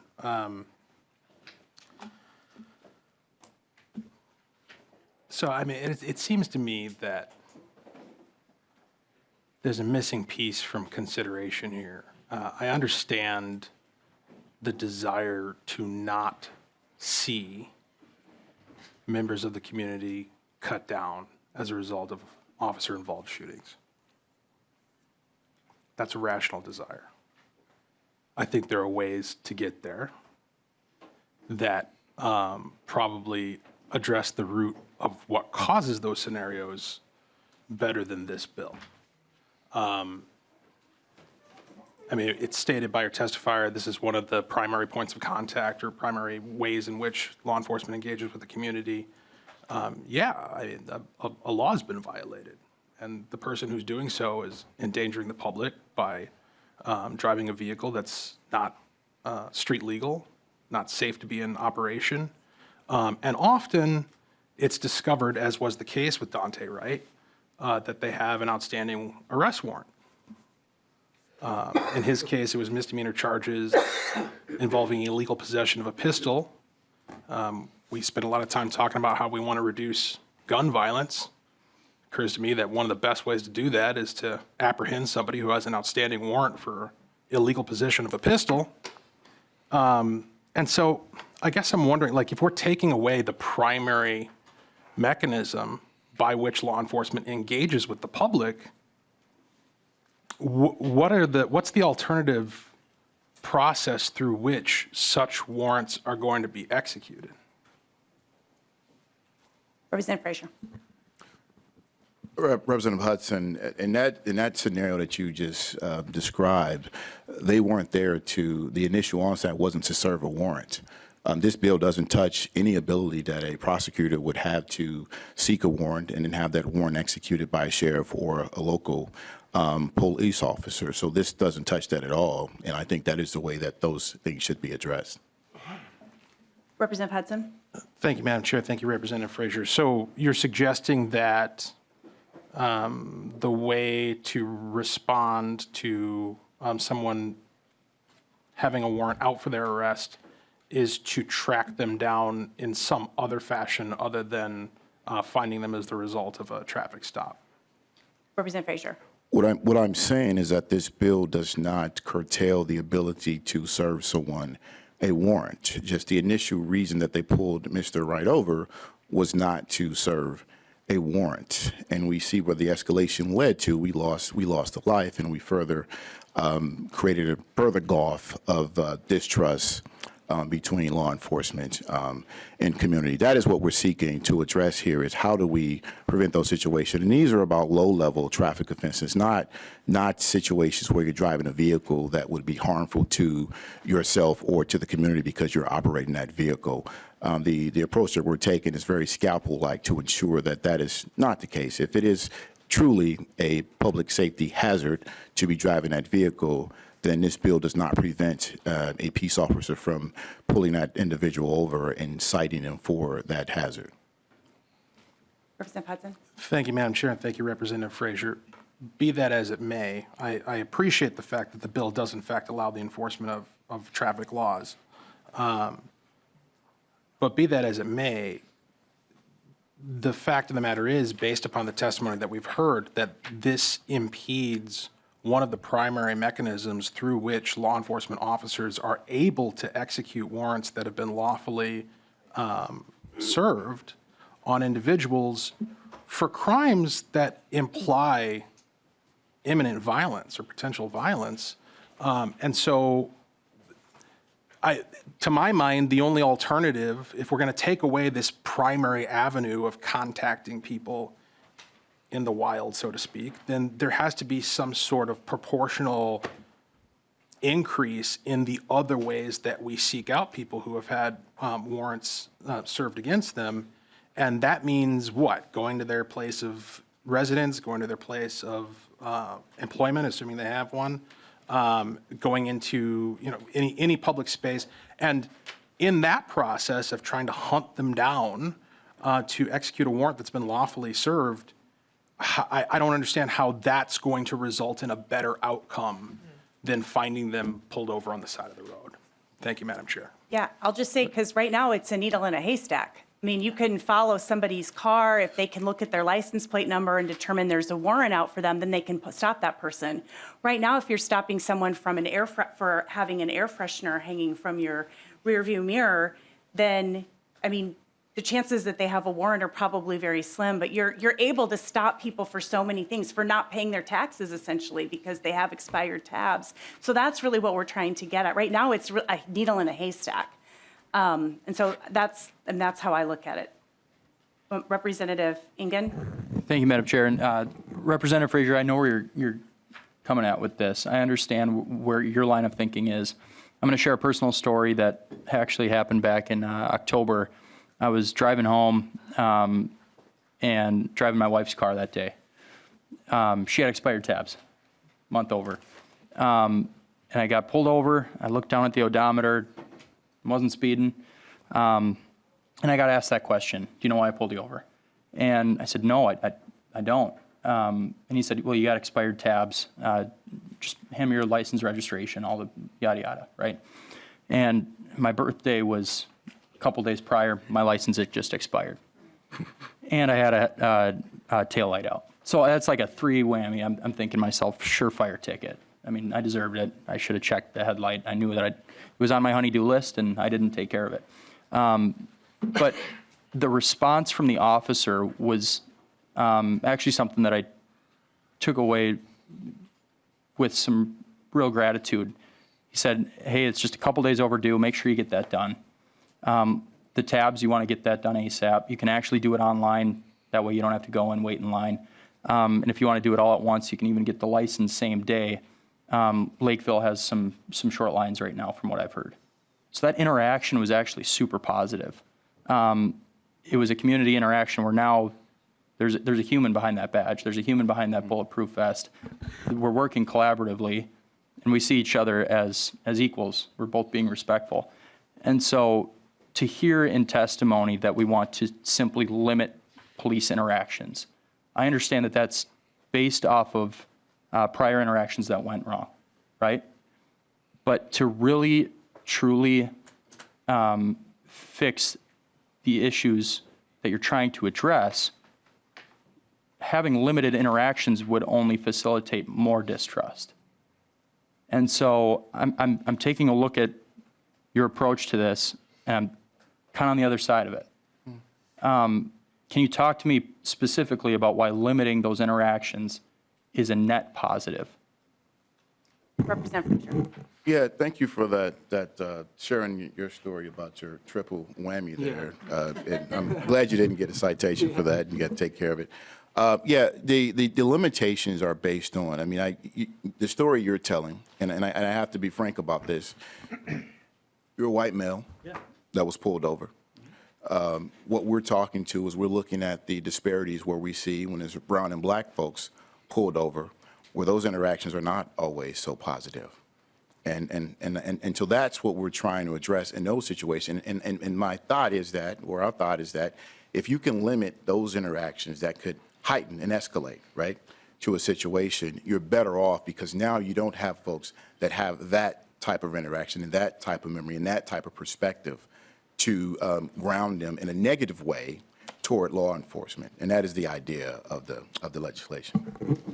One final comment or question, Representative Ingen. Thank you, Madam Chair, and thank you, Representative Frazier. I thought that was going to be the response. I left this part out. He didn't look like me. He was a black man. We did not share the same pigmentation or melanin, but we shared an awesome interaction. And so just to phrase it in that context, I think is a little bit sideways. I think that it doesn't recognize the full humanity of the interaction too. So just wanted to include that. Madam Chair, may I respond Yep, to that? go ahead, Thank Representative you. Frazier. And I thought you were going to say that. So let me say this. It doesn't matter that that individual didn't look like you. It does matter what you look like. That's why I shared that part about that. I've had interactions with officers that are white, with officers that are not white, and I've had some negative interactions with both of those, with those officers in each of those situations. The common denominator was that I am a black man in all of those situations. So I wouldn't say just because that individual didn't look like you, that changed the way that wouldn't change the way that ultimately was the reason why that interaction was better or not. The bias, anybody can have bias. Anybody can have assumptions about someone. It doesn't matter what race you are. That is one of the, what I would say is one of the things about, and particularly in this country, those type of biases permeate us all.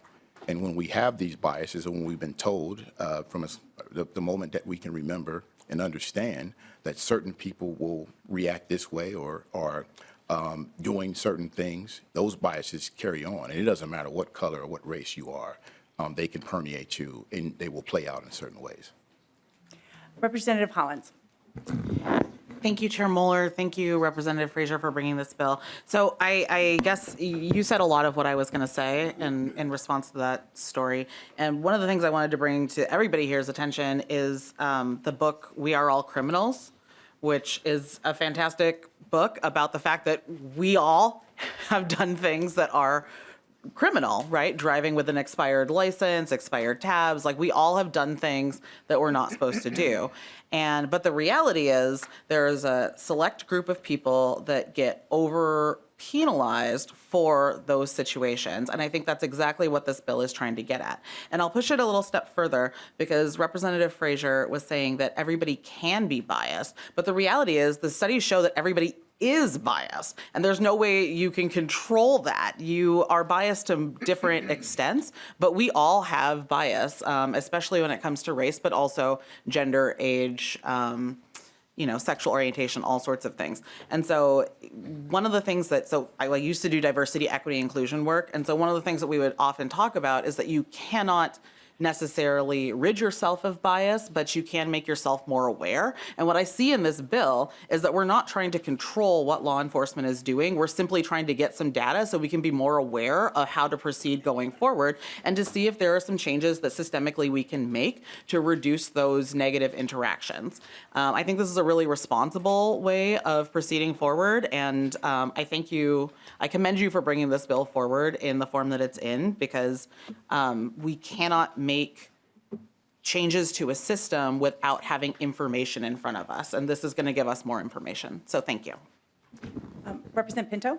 Thank you, Chair. And I just want to remind folks, I think you're aware of this, that in Ramsey County, we've had for a couple of years now policy of that when there's a traffic stop that's not for a public safety reason, and so it's actually a pretty limited list, but akin to what's being discussed here, that's something that that then we will not proceed with the case. That essentially saying that those are stops that we should not be pursuing, and the justification for that came a lot from a study showing that that there is racial bias in stops, just in them being pulled over. And one of the ways that you can be aware of that, as I recall from this study, is that there was a racial disparity in the stop when it's during the day and much less at night. Because in the day you can see into the car, it would be the theory, because otherwise there'd be no reason to think there'd be a difference. And that there's quite a bit of a difference there when it's the daytime versus the nighttime. In any case, that's something that's been working quite well in our county, and I really appreciate your leadership and work on this, Representative Frazier. Thanks, Chair. Lead Novotny.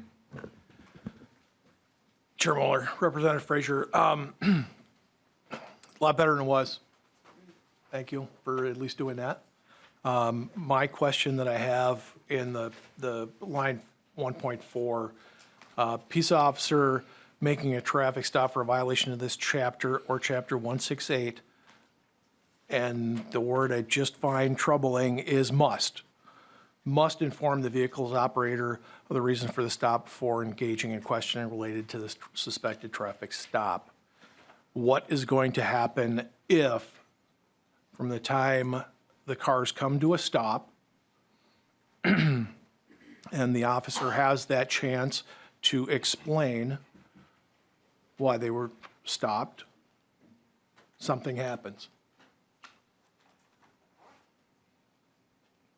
Might be anecdotal, and speaking with members of the State Patrol, just how confrontational some of these stops have been, that they don't even get to the point of explaining where or why the stop was made. So what's going to happen under your law that now we'll go back to that same, they did a traffic stop, this traffic stop goes sideways before they can do their legally mandated explanation of why the stop was made. What is going to happen to anything that happens after that? Any discovery, any use of force after that, that if the mandatory language wasn't used? I would think if we could have just a little bit more clarification on the must and a little allowance whenever feasible, whenever possible, there'd be a lot less heartburn, but I think we're setting people up for a real bad situation to develop with this word without a little more clarification. Representative Frazier. Thank you, Mr. Chair. Representative Novotny, Lead Novotny, I'm definitely willing to have that, talk about that and have that conversation. But the idea is that you're talking about a scenario where the officer actually pulls the vehicle over, gets to get to the window, gets to start that conversation. If it's a situation where things are escalated before he even gets to the window, I would expect that officers to use their training to de-escalate that situation before carrying out that process. And I would anticipate that that wouldn't be a problem if you can articulate that this thing, when cameras are on, so we would be able to see that this thing escalated before that officer even had the chance to engage in that conversation. Yeah, and I would just, for the second part of the sentence is before engaging in questioning related to a suspected traffic violation. So at that point, if something else has happened, you're not even talking about, hey, I pulled you over because you have expired tabs. You wouldn't have to say that because you're moving on to whatever it is that's next. It's just if you're going to question somebody about the reason for the stop. But go ahead, Lead Novotny. Chair Mueller, I understand your point, but I live in Realville, and I read words and statutes for what they say, and must to me means must. This is a situation where I can see this is going to be, once again, it'll be drug into court, and you have no allowance in this for when possible. This is must, and must means must. That's my objection, Chair. Thank you. Thank you. Before we move on to closing comments too, I'll just say, it sounds like Representative Frazier is certainly open to discussing that language, which is great. I live in Realville too, and I did read the entire sentence together, didn't just stop at must, but read it to the end, to the period. So, I also want to just say my interest in this not only was as a result of what happened to Dante Wright, but Philando Castile. I mean, I was really struck when I heard that he was stopped by police 46 times. He was only 32 years old when he was killed and had been stopped 46 times and racked up more than $6,000 in fines. That was sort of a life-altering moment for me as a white person who didn't have that same experience. And so I think, when we worked on this language before, we heard from law enforcement that the mandatory secondary stops, the presumptive secondary offense, that was really confusing. And they wanted to just know, like, if something's not illegal, make it not illegal. Make those air fresheners not illegal. Make it not illegal to have expired tabs. We want to collect those taxes in another way, but let's not stop people in their cars for not paying those taxes. That's what we heard from them. And so, to Amber Jones's testimony, thank you. And I really apologize that we didn't get this comprehensive work done sooner. When we started to dig into these laws, frankly, our code was just kind of a mess. Like, lights are in every different section, and I own that, and I'm really sorry that we couldn't get this comprehensive reform done sooner, because I really would love to be passing that this year. But you have my commitment, and to anybody listening, and I hope people across the aisle will work on this together. We did have some bipartisan agreement with us before about not being able to pull people over for not paying their taxes. That was something that appealed to other members across the aisle as well. And I hope we can work collaboratively and come back with a really great bill next year that all the stakeholders have agreed on. So thank you, Representative Frazier, for all your work on this. And if you could give closing comments. Thank you, Madam Chair. I'm looking forward to continuing this work, and I'm obviously absolutely always open to working across the aisle with folks to get this done. I think we can do something that could really be helpful and transformative in the state of Minnesota. I just want to remind folks we're not far removed from Philando Castile, and I will just note, Officer Yanas was not a white officer. Just to make that clarity on that point there. We're not far removed from Philando Castile. We're not far removed from George Floyd. We're not far removed from Dante Wright. And so we still have some things that we have to address. And as long as we're not far removed, as long as people remember, as long as things keep happening in the state, we're going to continue to be in the spotlight. And I think we can lead on this. We can lead on a way to transform how our law enforcement engages with our community and how our community sees law enforcement. And so I'm hoping that we can do that together. Thank you. Thank you. And with that, Representative Frazier renews the motion and lays over House File 1832 as amended. Representative Koegel, are you still here? So sorry. Thank you for hanging with us. I will move that House File 3697 be re-referred to the Committee on Ways and Means.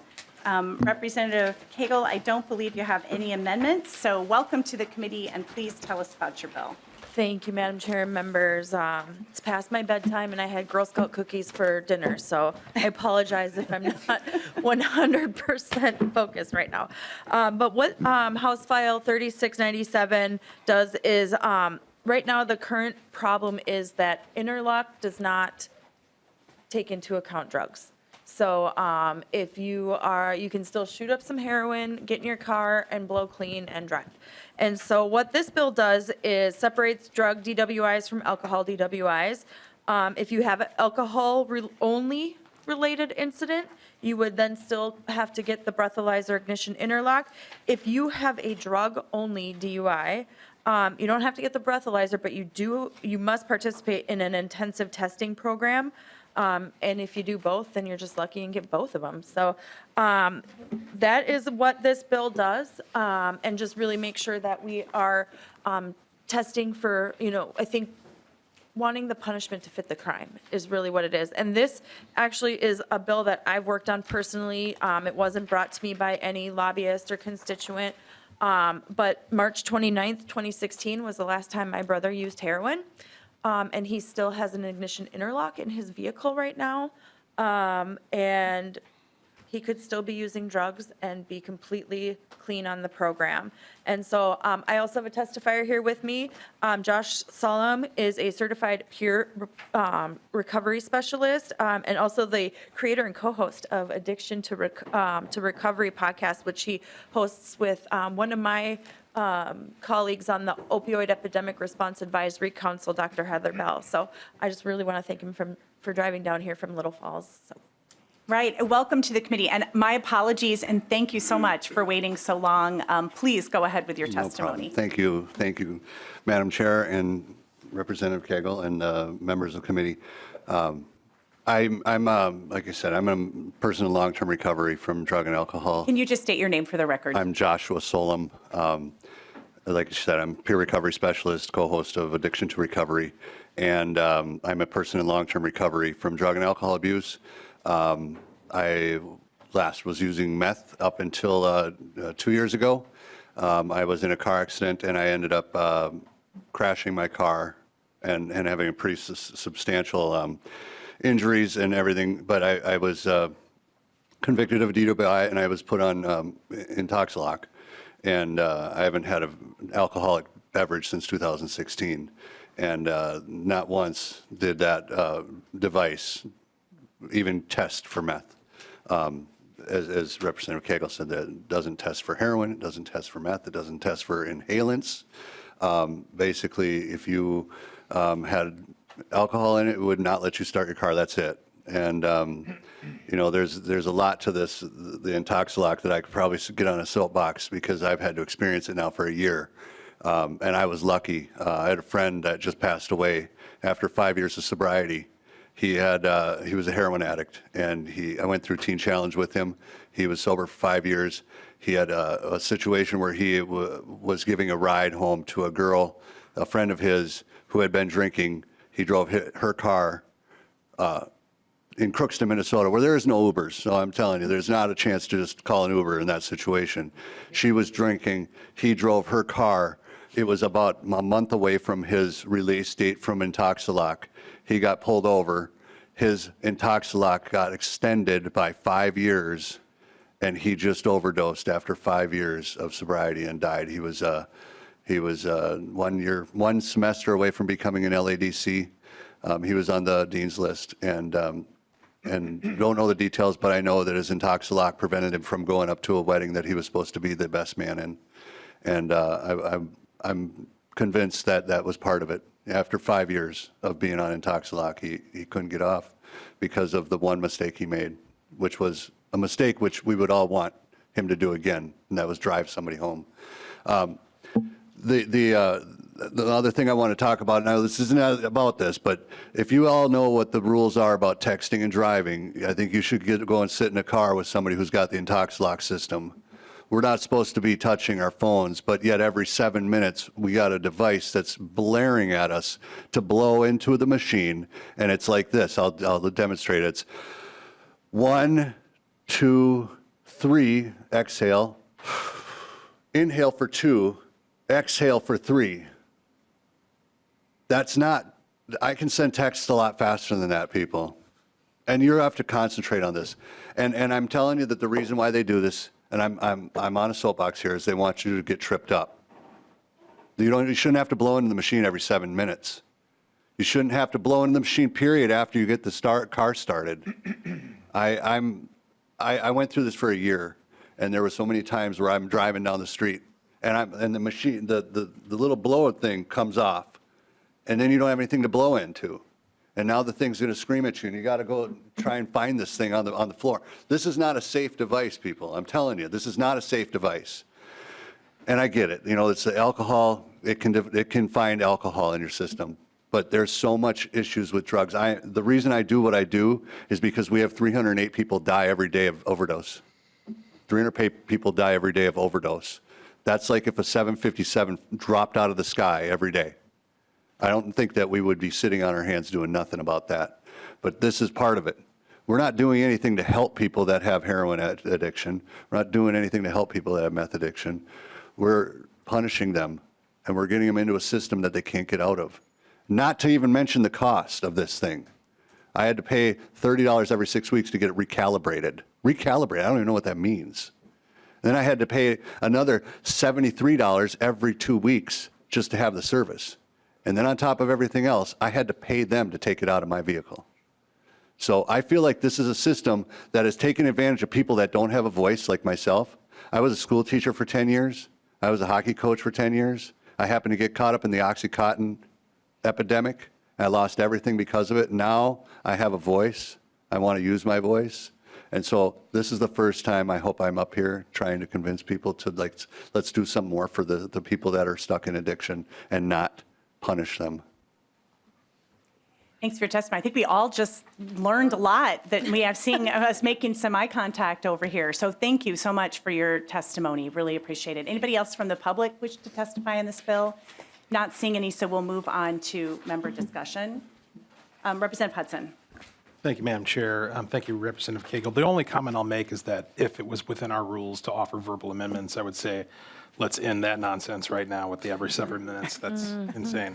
Let's look at that bill next year, for sure. Any other discussion? All right, Representative Koegel, closing remarks. Thank you, Madam Chair. I think, this bill is really key to making sure that the punishment fits the crime and that we're keeping our roads safe and that we're also making sure that folks who are suffering with addiction and recovery have a way to get out. And so that's something that I'm really excited about. I know that there's some things that we have to work on with DPS as far as language and getting rules and all that kind of fun stuff. And the one thing that I kind of keep thinking about too with this bill is, ignition interlock. If you blow into it and you have alcohol, it stops your car.